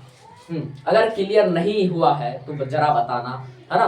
क्या आप कमेंट में करना, है ना, कमेंट कर देना। और हमें तो नहीं लगता है कि इस क्लास के बाद और आपको कहीं दूसरा क्लास करना जरूरी है, और है ना इस संख्या का। क्या ये बात क्लियर आपको? चलो आगे बढ़े। क्या सर अपरिमेय संख्या समझ में आया? बिल्कुल आया बिल्कुल। चलो अब हम लोग ये जो चीजें अभी जितने भी संख्या पढ़े ना, हम लोग जितना भी संख्या पढ़ा, हम लोग शुरू में क्या पढ़ा था? सबसे पहले प्राकृत पढ़ा सर, फिर पूर्ण संख्या पढ़ा, फिर सम पढ़ा, फिर विषम पढ़ा, फिर उसके बाद क्या क्या पढ़ा सर? पूर्ण, है ना, क्या क्या पढ़ा सर? जल्दी बताना, आप कमेंट में लिखते चलो सर। प्राकृत, उसके बाद पूर्ण, परिमेय, अपरिमेय, है ना, सम, विषम, भाज्य, अभाज्य, सहभाज्य, है ना, पूर्णांक, क्या सभी संख्या के सम्मिश्रण को ही वास्तविक संख्या कहते हैं? बिल्कुल सर, जितना भी संख्याओं के प्रकार पढ़े ना, इसी संख्याओं के प्रकार को हम लोग क्या कहते हैं? वास्तविक संख्या कहते हैं। बिल्कुल सर। क्या अगर आपसे कोई पूछे √3 क्या है, सर आप बेझिझक मारो कि वहां पे क्या होगा? वास्तविक संख्या होगा, अगर अपरिमेय संख्या का ऑप्शन नहीं है ना। ऑप्शन में अगर अपरिमेय संख्या का ऑप्शन नहीं है तो बेझिझक मारो कौन सा संख्या है? वास्तविक संख्या। अब मान लो कि पूर्णांक की बात कर रहे थे उधर में, है ना। अब जैसे अगर आपसे कोई पूछे 0.5 क्या पूर्णांक संख्या है? 0.5 क्या पूर्णांक संख्या है? जरा बताना। 0 और 1 के ही बीच आएगा सर? बिल्कुल सर, वो पूर्णांक संख्या है, यानी बटा में भी संख्या होगा पूर्णांक में। क्या यह बात क्लियर है ना? क्या यह बात क्लियर है? यहां तक सबको समझ में आया क्या? अगर सबको समझ में आया तो हम लोग दूसरे टॉपिक की ओर बढ़े। अगर, है ना, और कमेंट में बताना क्या आप संख्या को समझ चुके? क्या जिंदगी भर के लिए याद रह जाएगा आज की क्लास? बिल्कुल याद रह जाना चाहिए, है ना, बिल्कुल याद रह जाना चाहिए। और हम लोगों ने पहला टॉपिक कर चुका है ना। कौन सा टॉपिक बताना जरा भाई? संख्याओं की समझ को हम लोग बहुत अच्छे से बिल्डअप कर लिए। क्या यह बात आप तक पहुंची और आप इस चीज को कर लिए क्या? बताना जरा, क्या आपने इस चीज को किया? सर बिल्कुल किया। अब हम लोग यूक्लिड विभाजन एल्गोरिथम को समझते हैं। यूक्लिड विभाजन एल्गोरिथम, अब ये यूक्लिड विभाजन एल्गोरिथम होता क्या है इसको समझो। यूक्लिड क्या है सर? यूक्लिड एक व्यक्ति का नाम है जिसने जो एचसीएफ निकालने का एक तकनीक दिया था, एक इजाद ज्ञात किया था। अब हम लोगों ने एचसीएफ कैसे निकालते हैं भाई? सर हम लोग तो भाग लगा के निकालते हैं, लेकिन यूक्लिड साहब ने कहा चलो हम एक, है ना, विभाजन एल्गोरिथम देते हैं जिससे आप निकाल सको। या फिर जैसे एप्स, बहुत सारे एप्स होते हैं जहां पे आप सीधे अगर एलसीएम की बात करते हो या एचसीएफ की बात करते हो, सीधे आपको आंसर मिल जाता है, सीधे आंसर मिल जाता है। किस वजह से? वो भी तकनीक किसका यूज करता है? यूक्लिड विभाजन एल्गोरिथम का तकनीक यूज करता है। किसका? यूक्लिड विभाजन एल्गोरिथम का तकनीक। अब ये तकनीक क्या है जरा समझो, है ना। हम लोग टॉपिक क्या पढ़ रहे हैं सर? यूक्लिड विभाजन एल्गोरिथम। यूक्लिड विभाजन एल्गोरिथम। यूक्लिड कौन था? यूक्लिड, है ना, यूक्लिड एक महान साइंटिस्ट थे, है ना, गणितज्ञ थे। यूक्लिड विभाजन एल्गोरिथम, है ना, क्या यही चीज है? चलो, क्या यही चीज है जरा बताना आप, है ना।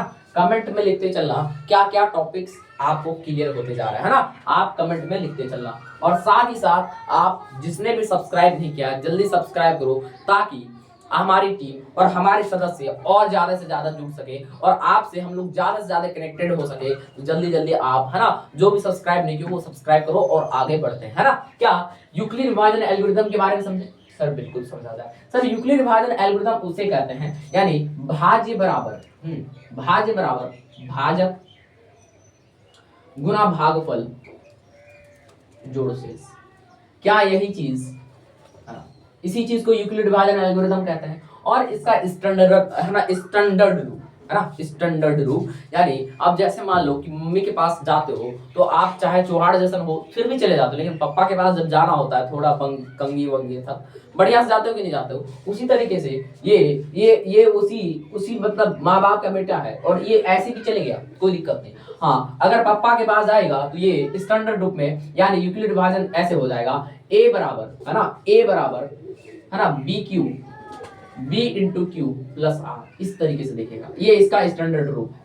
और यहां से बहुत अच्छा ऑब्जेक्टिव क्वेश्चन पूछता है, क्या यूक्लिड विभाजन एल्गोरिथम किस चीज को निकालने का तकनीक है? बताना आप जरा। सर आप जो बताए अभी जस्ट बताए सर, यूक्लिड विभाजन एल्गोरिथम किस चीज को निकालने का तकनीक है? सर एचसीएफ निकालने का तकनीक है। क्या एचसीएफ निकालने का तकनीक है? क्या यह बात आपको क्लियर हुआ? क्या यह बात आपको क्लियर है? चलो आगे बढ़े सर। बिल्कुल सर, एक एग्जाम्पल कर लिया जाए तो क्या यूक्लिड विभाजन एल्गोरिथम बिल्कुल समझ में आ जाएगा क्या? बिल्कुल सर, एक एग्जाम्पल किया जाए। एक एग्जाम्पल करे क्या सर? बिल्कुल करा जाए। अब सबसे पहले कोई दो संख्या ले लेते हैं फिर आगे करते हैं। अगर हम लोग 135 क्वेश्चन के साथ करते हैं ना, लो क्वेश्चन ये है कि 135 एवं 255 का एचसीएफ ज्ञात करें किस विधि से? यूक्लिड विभाजन से। सर ये अगर कर लेना तो फिर तो एकदम बिंदास। हाँ, विभाजन एल्गोरिथम से। क्या यह बात क्या यह बात आपको समझ में आया? चले करे भाई, हाँ बिल्कुल करें सर। 135 एवं 255 का एचसीएफ यूक्लिड विभाजन एल्गोरिथम से करना है आपको ना। तो जरा देखो, आप सबसे पहला चीज क्या देखते हो सर? सबसे पहला चीज ये देखते हो कि 135 एवं 255 का क्या देखना है सर? छोटे वाली संख्या को देखना सर। 135 एवं 255 के छोटे वाली संख्या देना है, और ये रहा आपके पास। अब देखो, हम ये वाला चिन्ह क्यों लगाए सर? ये छोटा वाला चिन्ह है, जिधर छोटा रहेगा उधर नोक रहेगा, और जिधर बड़ा रहेगा मुंह खुला रहेगा। यह बात आप बचपन से पढ़ते आ रहे हो। और उसके बाद जो छोटा रहेगा उसको बड़े में भाग देना है। हाँ, जो छोटा रहेगा वो बड़े को पानी ला के देते हो ना भाई। अगर मान लो आपके छोटे भाई बहन है तो आप क्या जनाते हो ना उसमें हुकूमत, ए भाई चल जा पानी ले आ। हाँ, ये करते हो ना। उसी तरीके से अपना हुकूमत चलाता भाई, तू कर तू कर, जो पैदल वैदल मारना तू कर, हाँ हम बैठे हैं। हाँ, यही बात है इसमें। साइकिल चलाते जा रहा है ये वो दोनों। हाँ चलो देखते हैं सर। 135 डिवाइड कितना है? 255। ये बताना सर, 255 है ना? हाँ सर 255 है। सबसे पहली बात सर, इसको करने के लिए हमें ये वाला जो काम होता है सर, ये रफ करते हैं। रफ इसलिए करना जरूरी है ताकि आप जल्दी से सवाल कर पाओ, जल्दी से सवाल कर पाओ, इसलिए रफ करना जरूरी है। नहीं तो आपको सोचने में देरी लगेगा ना भाई। आप सोचोगे 255 को क्या लिखा जाए, तो देरी लगेगा। तो इसीलिए आप इस चीज को करो। 135 एकम 135 लगेगा क्या? 2 बार में लग सकता है सर। 2 बार में 270 आ जाएगा? बिल्कुल नहीं लगेगा। एक बार में देखो सर, बिल्कुल 135 लग जाएगा, है ना? और ये जब लग जाएगा, 5 से 5 आएगा, जल्दी बोलो सर, ये 0 हो जाएगा। 5 से 3 जाएगा सर, ये 2 हो जाएगा। और 2 से 1 जाएगा सर, 1 हो जाएगा। क्या यह 120 आ गया? और अगला चीज क्या करते हैं जरा बताना सर। अगला चीज ये हम लोग करते हैं क्या ना, ये अगला चीज जो है यहाँ पे हम लोग इसको क्या करेंगे? इसको क्या बना लेंगे? जल्दी बोलो सर। इसको हम लोग क्या बना लेंगे? जल्दी जल्दी बोलो सर। इसको हम लोग भाजक बना लेंगे, है ना? और 135 को भाज्य बना लेंगे, और इस तरीके से फिर लगा देंगे सर। इसमें एक बार फिर से लग जाएगा, और 120 बार में, है ना? 120 गुना 1 सर 120 आ जाएगा। और 5 के 5 आ जाएगा, 3 से 2 आ जाएगा 1, 3 से 2 आ जाएगा फिर 1, 1 से 1 गया 0। और 15 से 120 को और लगा देना है। क्या बताना सर? 15 से जब 120 को लगाओगे कितने बार में जाएगा? जल्दी बोलना, आप कमेंट करना तो सर, है ना? सर 15 8 120, क्या आपने पढ़ा है सर? 15 8 120 होता है सर। 8 बार में टोटल लग जाएगा 120। अगर 8 बार में 120 उड़ रहा है माने खत्म हो रहा है, तो सर इसका मतलब क्या आप जहां पे शेषफल 0 आ जाए भाजक को क्या कह सकते हो सर? एचसीएफ कर सकते हो। क्या यह बात आपने सीखा है? क्या यह बात सीखा है? चलो यह बात सीखा क्या आपने? 135 और 255 का ऐसे निकालना था, बिल्कुल सर। अब मान लो, अब क्या करना है सर? अब प्रोफेशनली तरीके से लिखना है, और स्टेप के साथ, है ना? स्टेप 1, है ना? स्टेप 1 क्या लिखना है सर? स्टेप 1 में हम लोगों ने किसको लिखा है सर? 255 को हम लोगों ने क्या लिखा है? 135 गुना 1 जोड़ 120। कैसे सर? भाज्य बराबर भाजक गुना भागफल जोड़ शेष, यही करा है। और यहाँ हम लोग एक स्टेप 1 में लिख सकते हैं, है ना? 255 बराबर कितना कितना जरा बताना सर? 135 गुना 1 जोड़ 120, 135 गुना 1 जोड़ 120। क्या स्टेप 1 ये लिखेंगे? और स्टेप 2 सर, 135 को हम लोग क्या लिखें सर? 135 को हम लोग लिखेंगे, 135 को लिखेंगे 120 गुना 1 जोड़ 15, 120 गुना 1 जोड़ 15। क्या यही लिखेंगे? बिल्कुल सर यही लिखेंगे। और उसके बाद तीसरा में क्या लिखेंगे सर? तीसरा स्टेप हम लोगों ने क्या किया? ये स्टेप हमारे पास 2 था, स्टेप 2 था, और ये हमारे पास और एक स्टेप है, स्टेप नंबर 3, है ना? स्टेप का मतलब कदम होता है, यानी तीसरा चरण। चरण किसको कहते हैं ना? चरण, हाँ चरण कहते हैं, हिंदी में चरण कहते हैं स्टेप को। चलो ये देखो, अब 120 को आप क्या लिखे हो सर? 120 को आप लिख पा रहे हो 15 गुना 8, है ना? 15 गुना 8 और जोड़ 15 गुना 8 जोड़ 0। आपने आ रहा, तो यही लिख सकते हो। और सर जहां शेषफल 0 आ जाए, जरा बताना सर, जहां शेषफल 0 आ जाए, और जहां शेषफल 0 आ जाए वही हम लोग उसके भाजक को क्या कह देते हैं सर? भाजक बराबर उसका हो जाता है, भाजक बराबर एचसीएफ हो जाता है। क्या यह बात आपको क्लियर है? तो इसलिए एचसीएफ, अतः एचसीएफ बराबर कितना हो जाएगा सर? अतः एचसीएफ बराबर 15 हो जाएगा। क्या आप यहां तक बात को क्लियर किया? जरा क्लियर हुआ तो इस टॉपिक पे एक दिल बताना, एक लाइक करना, और आप जो भी सब्सक्राइब नहीं करो जल्दी जल्दी सब्सक्राइब करो और आगे बढ़े, है ना, आगे बढ़े सर, बिल्कुल बिल्कुल, है ना। आप लोग ही तो हो हमारे सदस्य, अगर आप अगर नहीं सपोर्ट करते हो, क्या अपना चैनल ग्रोथ होगा क्या सर? बिल्कुल नहीं। आप ही हो वो पहले बालक जो आप इस चैनल को, है ना, इस चैनल को वहां तक पहुंचा सकते हो जहां तक इसकी, है ना, सही क्षमता है, और बहुत सारे बच्चे तक, है ना, मेहनत इसी तरीके से पहुंच सके जैसे आप तक पहुंच रहा है, उसी तरीके से दूसरे तरह पहुंच सके। तो केवल आपको बताना है, सब्सक्राइब करना है ना। सब्सक्राइब करने के बाद अपना ये धीरे धीरे ग्रोथ होगा, और साथ ही साथ, है ना, बहुत सारे बच्चों तक ये पहुंचेगा। क्या यही है? सर बिल्कुल यही है।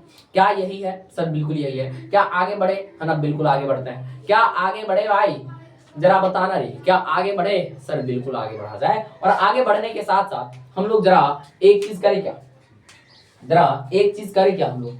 सर बिल्कुल एक चीज करना चाहिए। क्या चीज करना चाहिए सर? ये चीज हम लोगों ने पूरा क्लियर कर लिया। अगर आपको इस पर प्रैक्टिस सवाल चाहिए तो आपको सीधे डीपीपीज में जाना है। कहाँ मिलेगा वो सर? वहां अपने ये जो वीडियो है, जो वीडियो डलेगा तो उसके नीचे एक डिस्क्रिप्शन है, इसी वीडियो में, है ना, यही वाला वीडियो में डिस्क्रिप्शन है, वहां पे डीपीपीज लिंक आएगा, वहां पे क्लिक करोगे आप सीधे डीपीपीज में पहुंच जाओगे। और जितने भी सवाल होंगे ईमानदारी से लगा के उसका आंसर जो है ना कमेंट करके जरूर बताना, है ना। क्या यह बात बिल्कुल क्लियर? सर बिल्कुल क्लियर, यहां तक तो समझ में आया सर। चलो अब आगे बढ़ते हैं, चलो अब आगे बढ़े, बिल्कुल सर आगे बढ़ा जाए, और हम लोग यूक्लिड भाग एल्गोरिथम को बिल्कुल अच्छे से कर सके हैं। क्या आपको निचोड़ समझ में आया? सर बिल्कुल निचोड़ समझ में आना चाहिए आपको, है ना। और हमने भी ये मुहिम इसलिए स्टार्ट किया है ताकि आप कम से कम समय में ज्यादा चीजों को अध्ययन कर सको, है ना, कम से कम समय में ज्यादा चीज आप अध्ययन कर सको। क्या यूक्लिड भाग एल्गोरिथम समझ में आया आपको? सर बिल्कुल समझ में आया। हाँ, चलो चलो चलो चलो, क्या आगे अगले अपने तीसरे तीसरे चीज यानी गुणनखंड पे बढ़ा जाए? सर बिल्कुल बढ़ा जाए। क्या गुणनखंड के बारे में आप जानते हो? सर बिल्कुल गुणनखंड के बारे में जानते हैं, वही ना जो आप एलसीएम की लड़ी निकालते जाते हो, यानी लड़ी जैसा निकलते रहता है। जैसे आप 96 का अगर गुणनखंड देखते हो सर, वो जो आता है ना, जैसे आप मान लो सबसे पहले आप, है ना, 16 का गुणनखंड करते हो। क्या अगर मान लो आपको अगर 16 का गुणनखंड चाहिए तो क्या गुणनखंड चाहिए, हम लोग क्या पढ़ रहे हैं सर? गुणनखंड पढ़ रहे हैं, है ना, गुणनखंड पढ़ रहे हैं, है ना। गुणनखंड में आप किस चीज की बात कर रहे हो सर? हम लोग बात कर रहे हैं यानी ऐसे संख्या को जो, है ना, मतलब डिवाइड होते रहता है, मल्टीपल फैक्टर्स आते रहते हैं, तो सर वही गुणनखंड हो गया हमारे लिए। अब जैसे बात करें हम लोग, जैसे 8 का गुणनखंड निकालना हो तो आपके लिए सर ये 2 से 4 गया, और फिर 2 से सर 2 गया, और, है ना, तब तक उसका लाइव के लिए वो बनाइए ना, डिस्क्रिप्शन लिखिए लाइव के लिए, इधर बैठिए ना, बताते हैं। क्या यही बात है? सर बिल्कुल यही बात है ना। 2 से सर 1 आ जाएगा, और सर, है ना, 1 से मतलब कि सर आप 8 के लिए क्या गुणनखंड लिखे हो सर? 2 गुना 2 और सर गुना 2। क्या यह किए हो? सर बिल्कुल यही किए हैं, है ना, यही किए हो क्या सर? बिल्कुल यही किए हैं, है ना। और, है ना, और यहाँ सर यही खत्म, है ना। क्या यहाँ गुणनखंड हुआ? बिल्कुल। अगर आपसे पूछता है 20 का गुणनखंड ज्ञात करो, सर 20 का गुणनखंड 2 से सर 10 और 2 से सर 5 और 5 से सर 1, क्या यह 20 का गुणनखंड हो गया? सर बिल्कुल ये हो गया। अब अगर मान लो अगर आपसे 30 का गुणनखंड कोई पूछता है सर, 2 से 15 और 5 से 3 और 3 से सर 1, क्या इसी तरीके से गुणनखंड निकालते हो? अगर 20 का कोई गुणनखंड पूछे सर 2 इंटू 2 इंटू 5, ठीक। अब कोई 30 का आपको गुणनखंड पूछे सर, 30 को आप लिख सकते हो 2 गुना 5 गुना 3, और ये जो गुणांक लिखते हैं सर, इसी को हम लोग गुणनखंड कहते हैं। क्या यहाँ तक बात क्लियर? जीपीटी खोलिए। हाँ, क्या यह तक बात क्लियर है? जरा बताना रे, क्लियर है क्या? क्लियर है ना? क्लियर है ना? हाँ सर क्लियर है। क्लियर हो गया? बिल्कुल क्लियर हो गया। अगर आपको बात क्लियर हुआ, फिजिक्स लेक्चर नंबर 4, पहले फिजिक्स चैप्टर नंबर 1 का समरी निकालिए, उसके बाद लेक्चर नंबर 4 जो उसमें बोलिएगा इसको 4 लेक्चर में बांटना है, और 4 लेक्चर में बांटने के बाद इसको लेक्चर 4 का डिस्क्रिप्शन लिखना है, लेक्चर 5 का कीजिए, सर्च कीजिए ना, अपना वाला वो खोलिए तो पहले, संजीवनी स्टडी सेंटर वाला। चलो यहाँ बात क्लियर है सर, बिल्कुल यहाँ बात क्लियर है ना। आपके लिए लाइव क्लास कर रही है इसलिए उसका है ना, उसका हमें डिस्क्रिप्शन लिखना बहुत जरूरी है ताकि आप तक कैसे वीडियो पहुंच पाएगा ना। हाँ तो साइड में, हाँ चलिए चलिए यह बात क्लियर है बिल्कुल सर, हाँ यह बात क्लियर है। चलो चलो यह बात अगर आपको क्लियर हो गया तो लॉसा एवं मौसों को देख ले। क्या लॉसा एवं मौसों आपने पढ़ा है क्या? बिल्कुल सर पढ़ा है। और कौन से विधि सर? भाग विधि से पढ़ा है। कौन से विधि से सर? भाग विधि से पढ़ा है। अगर आपने भाग विधि से पढ़ा है, क्या भाई आपने भाग विधि से पढ़ा है तो बताओ, अगर आपने भाग विधि से पढ़ा है क्या अगलत विधि से पढ़ा है? यानी लौसा एवं मौसो गुणनखंड विधि से ज्ञात करना, लौसा एवं मौसो गुणनखंड विधि से ज्ञात करना हो गया। चल रहा है क्या लौसा एवं मौसो गुणनखंड विधि से पढ़े क्या? ये चैप्टर का वो फोटो लेकर के डालिए ना ऊपर का, केवल चैप्टर नेम। क्या यह बात क्लियर है? हाँ सर बिल्कुल क्लियर है। हाँ चैप्टर नेम, हाँ क्या यह बात क्लियर है सर? बिल्कुल क्लियर। अब चलो एचसीएफ और एलसीएम है ना गुणनखंड विधि से देखें जरा, है ना। एचसीएफ एवं एलसीएम गुणनखंड विधि से देखें जरा। सर क्या आपको गुणनखंड विधि से एलसीएम और एचसीएफ याद करने आता है? बहुत सारे बच्चे है ना पिछली बार कमेंट कर रहे थे सर हमें आता है, और बहुत सारे बच्चे बोले थे सर हम लोगों को समझ में नहीं आ रहा ये क्या होता। चलो कोई बात नहीं, हम समझा देते हैं ना, है ना। गुणनखंड विधि से, गुणनखंड विधि से एलसीएम एवं एचसीएफ ज्ञात करना। ठीक चलिए हो गया क्या? बोलिए कि इसका पूरे पार्ट का समरी, इसको पूरे पार्ट का समरी 1 घंटे का वीडियो लेक्चर को। क्या यह बात खत्म? क्या यह बात यहाँ तक समझ में आया? सर एलसीएम की है ना बात कर लिए, है ना, एलसीएम की बात कर ले। सर अगर हम बात करते हैं सर गुणनखंड विधि से एलसीएम ज्ञात करने के लिए पहला स्टेप एलसीएम हम लोग किसके लिए लिख सकते हैं? सर एलसीएम में क्या होता है कि हम लोग पहले जो गुणनखंड निकालते हैं, गुणनखंड में जो उभयनिष्ठ आता है तो उसको गुणा करने के साथ साथ उसमें जो शेष रहता है उसे भी गुणा करना पड़ता है।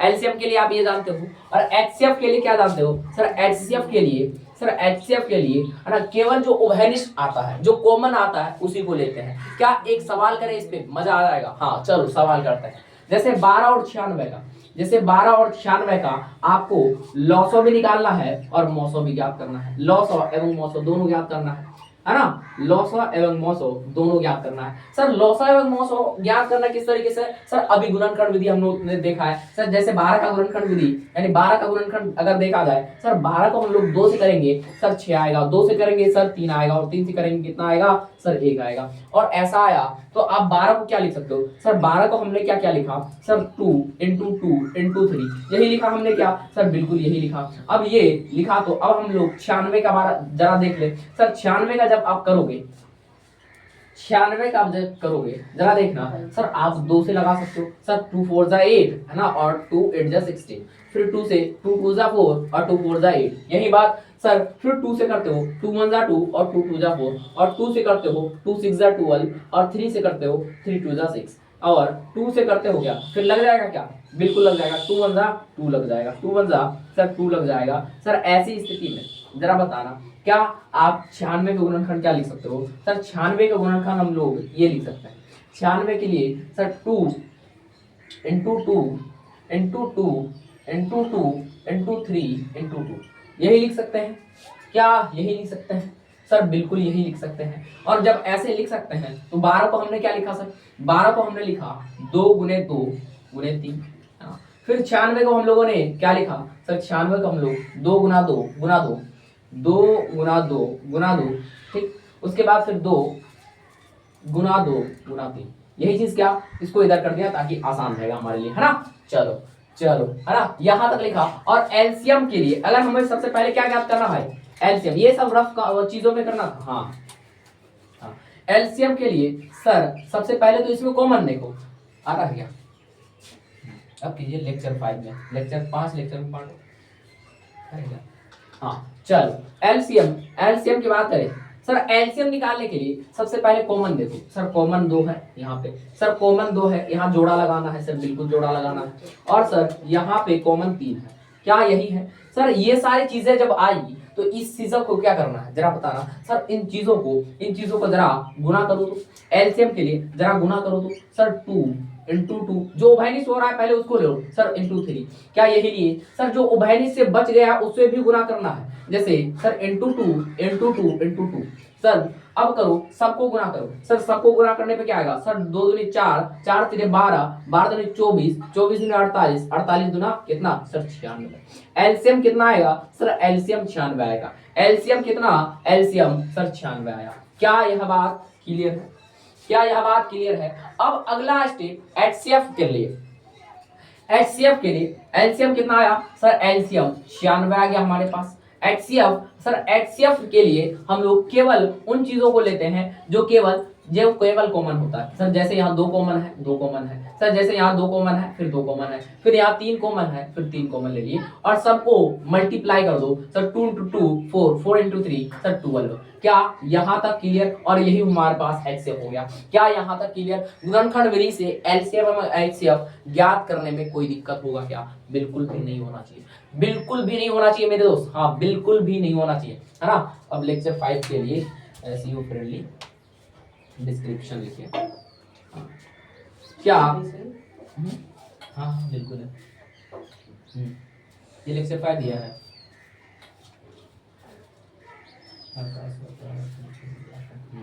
ये तो लेक्चर 1 दिया, लेक्चर 5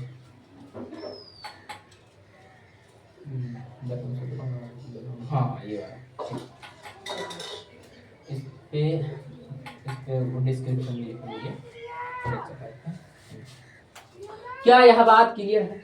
क्या यह बात क्लियर है सर? बिल्कुल क्लियर। क्या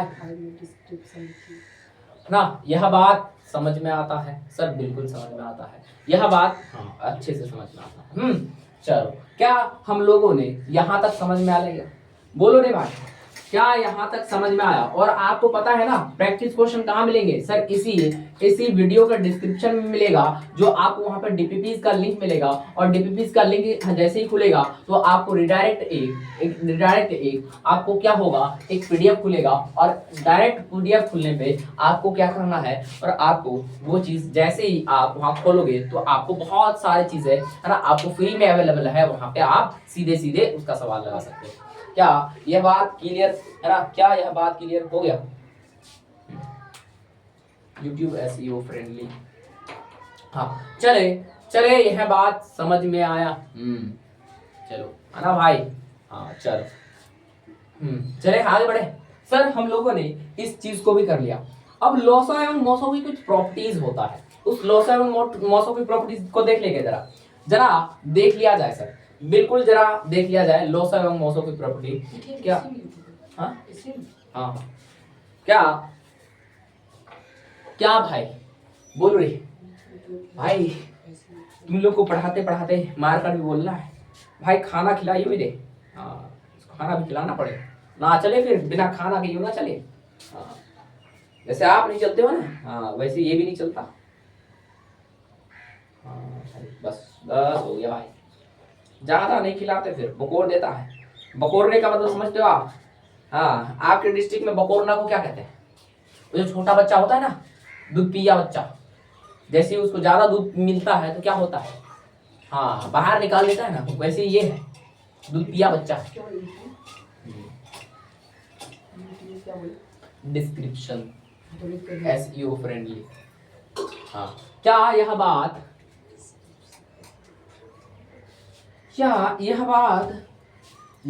आपको क्लियर है? चलो लॉसो और मोसो की जल्दी प्रॉपर्टी कर लेते हैं। क्या भाई, क्या करा जाए लॉसो एवं मोसो की प्रॉपर्टी? बिल्कुल सर, प्रॉपर्टी अच्छे से करना चाहिए, है ना, बिल्कुल और अच्छे से करेंगे।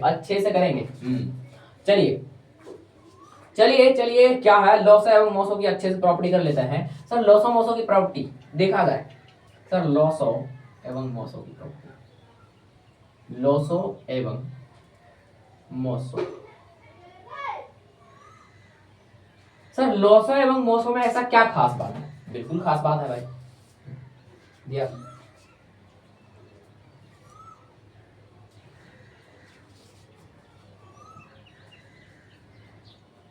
ठीक है, ये यही कीवर्ड्स और मानिए इसके साथ और बोले कीवर्ड्स नहीं था। हाँ चलिए कीवर्ड्स, हाँ अच्छा है भाई है ना, और ज्यादा कीवर्ड्स लगाए इसमें। हाँ चलिए, हाँ चलो लॉस एवं मौसम की कुछ सर, लॉसो गुना मौसम, एक बात ध्यान से दोनों, इसके कुछ प्रॉपर्टीज जो होता है ना बहुत ही ज्यादा जरूरी होता है, बहुत ही ज्यादा जरूरी होता है कि नहीं सर। इसमें लॉस एवं मौसम की प्रॉपर्टी बहुत ही ज्यादा जरूरी होता है। वो क्या जरूरी होता है दिया, इसका हिंदी वर्जन में निकाल के दिया। ठीक, अब वहां पे जाइए यूट्यूब पे। हाँ क्या यह, हाँ अपना वाले चैनल पे। हाँ चलिए यह बात क्लियर सर, बिल्कुल क्लियर है ना। लॉस एवं मौसम की कुछ प्रॉपर्टीज को देखा जाए सर, लॉस एवं मौसम सर, पहला प्रॉपर्टी ये होता है कि लॉसो गुना मौसो सर, लॉसो गुना मौसो बराबर होता है पहली संख्या गुना दूसरी संख्या, दूसरी संख्या, दूसरी ये। हाँ चलो चलेगा जब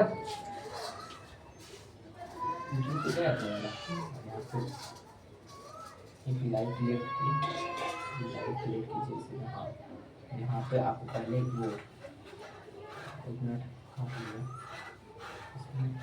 डिस्क्रिप्शन ऑप्शन, हाँ क्या है यहाँ पे आपको पब्लिक लाइव ये तो सही है।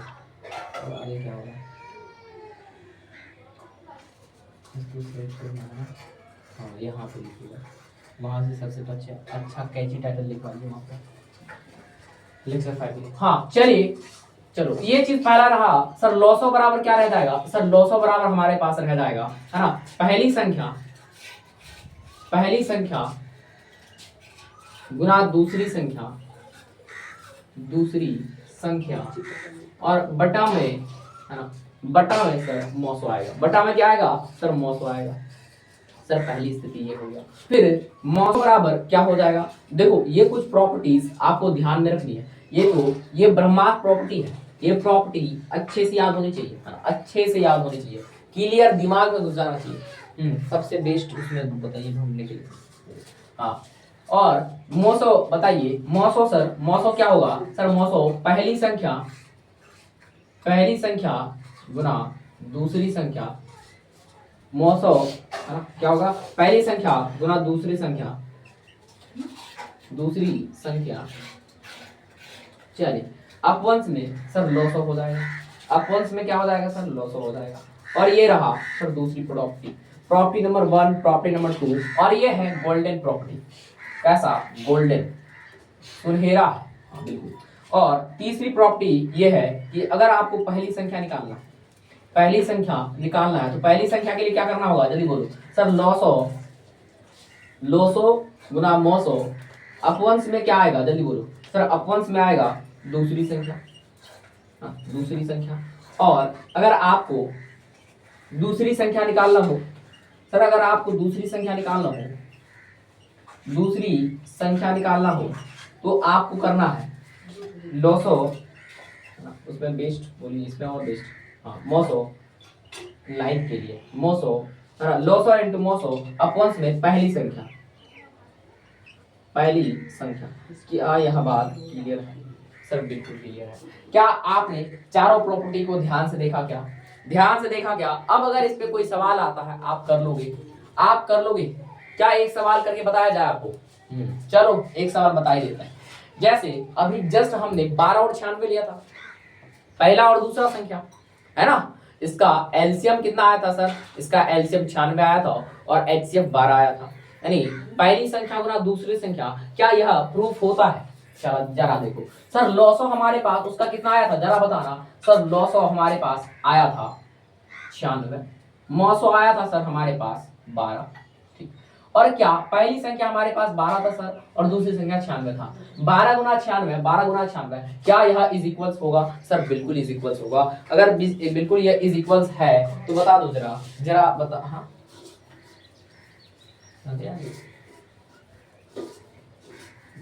तो दिया हाँ। ये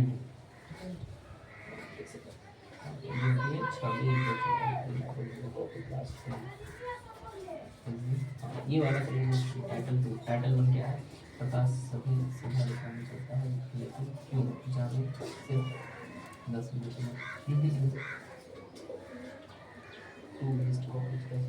लेक्चर 5 के अनुसार क्लियर। हाँ, क्या यह बात क्लियर? क्या यह बात क्लियर? यहाँ तक क्लियर हुआ आपको? सर बिल्कुल यहाँ तक क्लियर हुआ। तो अगला चीज हमारे पास है सर अपरिमेय संख्या, वो हम लोगों ने पढ़ लिया। अपरिमेय संख्या हम लोगों ने पढ़ा क्या सर? वैसी संख्या जिसको हम लोग p बटा q के रूप में लिख सकते हैं, और जिसका हम लोग क्या कह सकते हैं, जिसको अंडर रूट में लिखा जा सकता है। जैसे अंडर रूट 2 का वैल्यू, अंडर रूट 3 का वैल्यू, अंडर रूट 4 का वैल्यू, अंडर रूट 5 का वैल्यू, अंडर रूट है ना, अंडर रूट 4 का वैल्यू ना भाई, under root 5, under root 7, under root 11, under root 13, under root 17। हाँ चलो, अब हम लोग आज की क्लास यानी आखिरी स्टेज शांत एवं अशांत पे बढ़ते हैं, और शांत एवं अशांत दशमलव प्रसार पे बढ़ते हैं।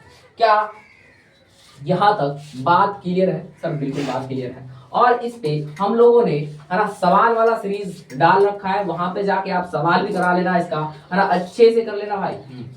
चलो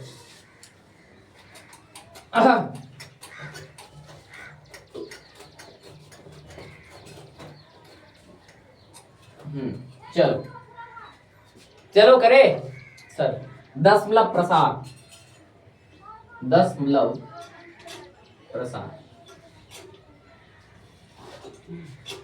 प्रसार की देखा जाए तो कौन सा शांत होता है, कौन सा अशांत होता है, इसके बारे में बात करते हैं। शांत और अशांत, है ना, यही बात है। जरा बताना क्या यही बात है सर? एक शांत और एक अशांत की बात है।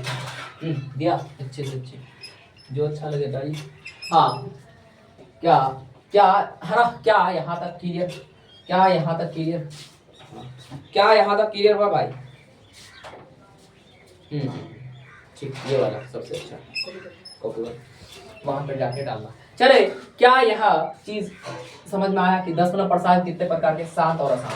और शांत में कितना प्रकार होता है सर? शांत का कोई प्रकार ही नहीं होता है। शांत में सर वो मतलब अनवसानी नहीं, मतलब कह सकते हो क्या होगा, केवल टाइटल क्लिक करना है।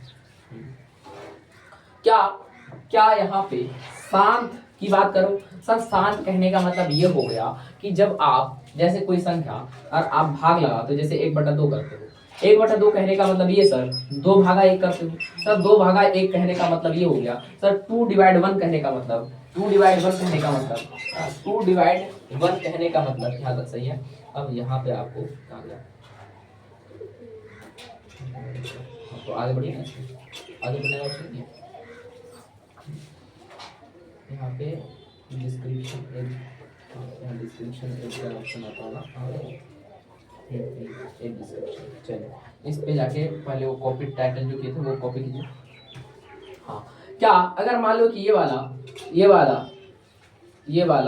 एक बात करा जाए, क्या 2/1 सर इसका मतलब ये हो गया, 2/1 कहने का मतलब ये हो गया सर, इसको है ना यहाँ पे 0 पॉइंट, हाँ क्या हो गया, अब जो ऊपर है यहाँ पे ऊपर है वो, हाँ क्या यह करो सर 0.5 आ जाएगा, बिल्कुल सर, है ना, क्या यही आ जाएगा। और ऐसा आ गया तो ये शांत में आ जाएगा सर। लेकिन अगर ऐसा कोई संख्या आ रहा है सर 7 8 9 2 4 3, है ना, 3 2 4, अगर ऐसा कुछ संख्या आउटपुटांश आ रहा है तो सर इसको अशांत कहते हैं। और अशांत 2 प्रकार का होता है। कैसा होता है सर? 2 प्रकार का, एक जो कभी नहीं रुकता और एक ही जैसे रिपीट होते रहता है ना, रिपीटिंग नंबर्स, है ना, कोई रिपीटिंग नंबर्स होता है और कोई अनरिपीटिंग नंबर्स होता है। कोई रिपीटिंग नंबर्स होता है और कोई अनरिपीटिंग नंबर होता है कि नहीं सर? कोई रिपीटिंग और कोई अनरिपीटिंग नंबर होता है। चलो बात देखें क्या सर? बिल्कुल बात करते हैं। रिपीटिंग जैसे मान लो सर, जैसे 0 पॉइंट, जैसे आपने 10/3 करोगे, 10/3 करोगे सर, इसका मतलब ये 3.3333333, क्या यही आते रहेगा सर? बिल्कुल यही आते रहेगा। तो इसको रिपीटिंग कहते हैं, रिपीटिंग यानी, और इसको क्या कहते हैं सर? नॉन रिपीटिंग कहते हैं। और नॉन रिपीटिंग वाला सर अपरिमेय होता है, रिपीटिंग वाला को हम लोग परिमेय में बदल सकते हैं। क्या यह बात आपको यहाँ तक समझ में आता है सर? बिल्कुल समझ में आता है। अब इसके कुछ इसके लेक्चर 5 है, नहीं टाइप डिस्क्रिप्शन होगा ना यहाँ पे, हैशटैग्स आपको यहाँ तक कॉपी करना है, यहाँ तक यहाँ तक आपको कॉपी करना है। चलिए चले क्या भाई, चले सर, बिल्कुल बिल्कुल बिल्कुल सर, यहाँ तक करें। क्या रिपीट और नॉन रिपीटिंग समझ में आया? सर नॉन रिपीटिंग वाला को सर हम लोग अपरिमेय संख्या कहते हैं और रिपीटिंग वाले को परिमेय संख्या कहते हैं। क्या इसको एक बार में एक झलक में अगर कोई आपसे पूछे, अब मान लो कोई सवाल ले ले, बताओ कौन सा शांत कौन सा अशांत, क्या आप बता सकते हो? जरा बता। सर बिल्कुल बता सकते हैं। किस प्रकार से बता सकते हैं, जरा बताना आप किस प्रकार से बता सकते हो, बोलो रे, किस प्रकार से बता सकते हो? जहां तक खत्म होगा, चलो किस प्रकार से बता सकते हो, चलो उसको देखते हैं। सर बिल्कुल देखा जाए क्या आपने यहाँ तक समझा? सर दशमलव प्रसार को शांत और अशांत होने के लिए दो चीजें बहुत ज्यादा इंपॉर्टेंट रखता है। वो प्रॉपर्टी क्या है? गोल्डन प्रॉपर्टी ये है, गोल्डन प्रॉपर्टी ये है, गोल्डन प्रॉपर्टीज है ना, प्रॉपर्टी गोल्डन प्रॉपर्टी ये है कि पहला गोल्डन प्रॉपर्टी है, अगर मान लो a बाई 2 पे पावर m गुना 5 पे पावर m, 2 पे पावर m गुना 5 पे पावर n, या a बाई 2 पे पावर m या फिर a बाई 5 पे पावर n आ जाए, तो अगर इस तरीके से आ जाता है तो वो शांत होगा, अगर इस तरीके से नहीं आ पाता है तो वो अशांत होगा। क्या यहाँ तक बात आपको क्लियर है? अब जैसे सर इस पे एग्जांपल्स लिया जाए तो बहुत अच्छे समझ में आएगा। जैसे अगर आप 17/40 दिया आपको, सर 17/40 का मतलब ये हो गया, 17/40 का मतलब आपको ये हो गया, कॉपी कर लीजिए यहाँ पे, और यहाँ पे जस्ट अपने हाथ से लिखिए कीवर्ड्स, जो कीवर्ड्स लिखिएगा तो वो कीवर्ड्स लाके यहाँ चिपका दीजिएगा, हिंदी और इंग्लिश दोनों में, है ना? ठीक, क्या यह बात 17/40 है? सर 17/40 है तो नीचे वाला का गुणनखंड करो, अगर इसके रूप में आ जाता है तो वो शांत होगा, अगर इसके रूप में नहीं आता है तो वह शांत होगा। केवल सिंपल बात है, अगर इस तरीके के रूप में आया तो शांत और इस तरीके के रूप में नहीं आया तो अशांत। क्या यह बात आप जानते हो? सर बिल्कुल। अगर 40 की बात में देखा जाए, सर 40 को हम लोग क्या कह सकते हैं, 2 से सर 20 और 2 से सर 10 और 2 से सर 5 और 5 से सर 1 आ जाएगा। क्या यहाँ पे देखो, हाँ यहाँ पे उसे जस्ट कॉलम और छोड़ दीजिए। हाँ, क्या यहाँ पे सर 40 को हम लोग लिख सकते हैं, सर 40 को लिख सकते हैं 2 पे पावर 3 इंटू 5 पे पावर 1। क्या बताना सर 17/40 शांत होगा या अशांत होगा? जरा जल्दी बताओ, है ना, टाइम कम है लेकिन जल्दी सीखना है। क्या यह बात सही है? सर बिल्कुल यह बात सही है। अगर ये इस तरीके का आ गया तो सीधे एक झलक में आप पहचान सकते हो, एक झलक में आप पहचान सकते हो भाई, हाँ एक झलक में। क्या यह बात क्लियर? सर अब दूसरा एग्जाम्पल लेते हैं। अगर आपसे कोई पूछता है 17/8 क्या यह शांत है या अशांत है? सर 17/8 सबसे पहले नीचे वाला का क्या करना है? सर नीचे वाला का गुणनखंड करो, सर 8 का गुणनखंड करोगे, सर 2 से 4 और 2 से सर 2 और 2 से सर 1, यानी सर 8 को हम लोग इस तरीके से लिख सकते हैं 17/2 का क्यूब। सर जब ऐसा करेंगे तो बताना सर वो क्या आ जाएगा? सर जब ऐसा करेंगे तो ये शांत आ जाएगा। क्या आ जाएगा? सर ये शांत आ जाएगा, है ना? इस तरीके के रूप में आ गया वो सर शांत। बात क्लियर? चलो a बाई 5 पे पावर n, ये वाली बात करते हैं, a बाई 5 पे पावर n पे। अब जैसे मान लो 17 आपको दे रखा है 125, बताना ये शांत होगा या अशांत होगा? जल्दी जल्दी बताओ कमेंट में, है ना, कमेंट करके बताना क्या यह शांत होगा या अशांत होगा। सर 125 का क्या निकालो? सर गुणनखंड निकालना। सर 125 का गुणनखंड निकालेंगे, 2 से नहीं जाएगा, 5 से लगाओ, 5 से लगेगा सर, 5 से 25 बार में लगेगा और 5 से सर 25 5 बार में लगेगा और 5 से 1 बार में लगेगा। तो सर 17/5 पे पावर कितना हो गया सर? क्यूब। और ऐसी स्थिति जब जनरेट हो गया तो बताना वो क्या होगा? सर शांत होगा। क्या शांत और अशांत क्लियर है? बताना 17/19 शांत होगा या अशांत होगा? सर ये अशांत होगा। कैसा होगा? सर इसे अशांत होगा। क्या होगा भाई जरा बताना? सर बिल्कुल अशांत होगा। क्या यहाँ तक बात क्लियर हुआ? क्या यहाँ तक आपको बात क्लियर हुआ? कभी कभी एग्जामिनर क्या पूछता है, जैसे आपको कह देगा 0.3 पे पावर, है ना, रैकरिंग है, 3 पे रैकरिंग को p बाई क्यू के रूप में लिखे। क्या उस चीज को भी आप समझना चाहते हो? बिल्कुल समझा देते हैं भाई। आपको ये क्लास की बात दूसरी क्लास की देखने को जरूरत ना पड़े और आपको इसी क्लास के ऊपर एक एक है ना आई बटन आ रहा है, और वही आई बटन पे क्लिक करके आप क्या करोगे, √2, √5 और √7 और √2 + 1 को अपरिमेय संख्या सिद्ध कैसे करना है वो भी आपको इसी के आई बटन में दिखेगा, और आई बटन क्लिक करना और आपको है ना वो भी मिल जाएगा। चलो हम लोग पहले ये वाला देख लेते हैं। जैसे क्वेश्चन रहेगा, क्वेश्चन ये है कि 0.3 पे पावर को p/q के रूप में लिखें, तो p/q के रूप में लिखें। यही बात आपसे पूछ रहा है सर, अगर यह बात आपसे पूछ रहा है तो आप कैसे करोगे? सर इसको करने के लिए हमें सबसे पहले मानना होता है, क्या होता है, माना x बराबर, पहले माना x बराबर क्या करना है सर, 0.3 पे पावर रैंक हो, है ना, इस तरीके से लिखो। और इसको अगर ये ऐसे है तो सर इसका मतलब ये इस तरीके से लिखा जा सकता है, जरा बताना क्या इस तरीके से लिखा जा सकता है? उसका मतलब सर टेंड हो रहा है, यानी आगे बढ़ रहा है। और इसको हम लोग समीकरण 1 मान लेते हैं। क्या मान लेते हैं सर? समीकरण 1 मान लेते हैं। इसको हम लोगों ने क्या मान लिया सर, समीकरण 1 मान लिया। और ऐसा होने के बाद, है ना, ऐसा होने के बाद हम लोग फिर अगला स्टेप बढ़ते हैं, और जितना अंक पे रैंकिंग होता है उतने एक 0 से क्या कर देते हैं सर, गुणा कर देते हैं। अब जैसे मान लो कि अगर यहाँ 1 पे है तो 1 पे 0 चढ़ा के गुणा कर देंगे, और इधर भी दोनों तरफ 10 से गुणा करने पर, यहाँ पे लिखिए दोनों ओर 10 से गुणा करने पर, 10 से गुणा करने पर, हाँ ये करोगे तो क्या आ जाएगा सर, दोनों ओर 10 से गुणा करना है, यानी 10 × x हो जाएगा ये, है ना, और ये आ जाएगा 10 × 0.333, ये वाला इस तरीके से हो जाएगा। अब सर ऐसा करने से ये हो जाएगा 10x, और ये हो जाएगा सर 1.33। जरा बताना 10 × 0. हाँ ऐसे करना है, 10 × 0.333। सर ऐसा करेंगे तो सर नीचे कितना आ जाएगा सर, नीचे इतना तो आते रहेगा, लेकिन अब देखो ये से ये कट गया तो यानी सर है ना इंटू हो जाएगा, यानी 3 सर ये आ जाएगा 3.33 आते रहेगा, है ना, क्योंकि यहाँ 0 0 रहेगा। तो चलो ये होगा, चलो ये इसको हम लोग समीकरण 2 मान लेते हैं। क्या कर लेते हैं, समीकरण 2। अब क्या करना है ना, लेट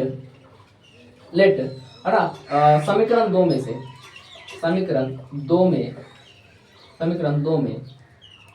1 घटाने पर, समीकरण 1 घटाने पर चिपका नहीं सकते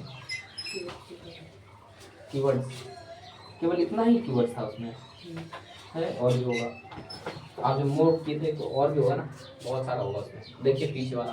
हाँ क्या समीकरण 2 में समीकरण 1 घटा दिए सर, बिल्कुल घटा दिए सर। लेट समीकरण 2 में समीकरण 1 घटाने पर क्या हो जाएगा सर, ये हमारे पास समीकरण 2 रहा, 10x मारे है ना, 10x 3.333 इस तरीके से माइनस करना है सर, माइनस करना है कितना को सर, समीकरण 1 को। समीकरण 1 क्या है सर, समीकरण 1 है हमारे पास x = 0.333, क्या यही है सर, बिल्कुल यही है। और ऐसा करेंगे 10x में से अगर एक x चले जाएगा, जल्दी बताना सर, 10x में एक x चले जाएगा तो वो बचेगा 9x, है ना, और 3.33 में सर 0.33 चले जाएगा तो सर ये बचेगा 3, है ना, ये बचेगा 3। तो x बराबर कितना हो जाएगा सर, 3/9, और इसको काटेंगे लास्ट कितना आ जाएगा सर, 1/1 कितना आ जाएगा सर, 1/3 आ जाएगा। ये अपने पास क्या हो गया, आंसर हो गया। क्या हम लोग इसको p/q के रूप में बदल ले, क्या यह बात क्लियर हो गया था? बिल्कुल सर क्लियर हो गया। क्या यह बात क्लियर हुआ आपको सर? बिल्कुल यह बात क्लियर हुआ। और ये बात क्लियर हुआ तो आप जरा जस्ट इमेजिन बताओ, जस्ट जल्दी बताओ, क्या आपने इसको कितने मिनट में करा सर? ये कर लिया ना आपने सर, ये कर लिया। तो अब आपको क्या करना है, और आपको अब देखो, अगर आपको यहाँ तक बात समझ में आया तो बहुत बहुत धन्यवाद। और आज की है ना इस क्लास को यही रोकते हैं, क्योंकि देखो ज़्यादा लंबी हो जाएगी तो ज़्यादा अच्छा भी नहीं रहेगा। हाँ चलो, और साथ ही साथ हम लोग है ना यहाँ पे √2 और यहाँ आई बट ले रहे हैं, वीडियो के बाद जस्ट उसको देखना जरूरी है, क्योंकि उससे नंबर ही है, और इससे भी नंबर आज की क्लास में लोगों ने इतना किया। और साथ साथ अगर आप जो नए चैनल सब्सक्राइब करो, और साथ ही साथ अगली क्लास फिजिक्स की क्लास वाले हैं जो बनाएगा। चलो कैसे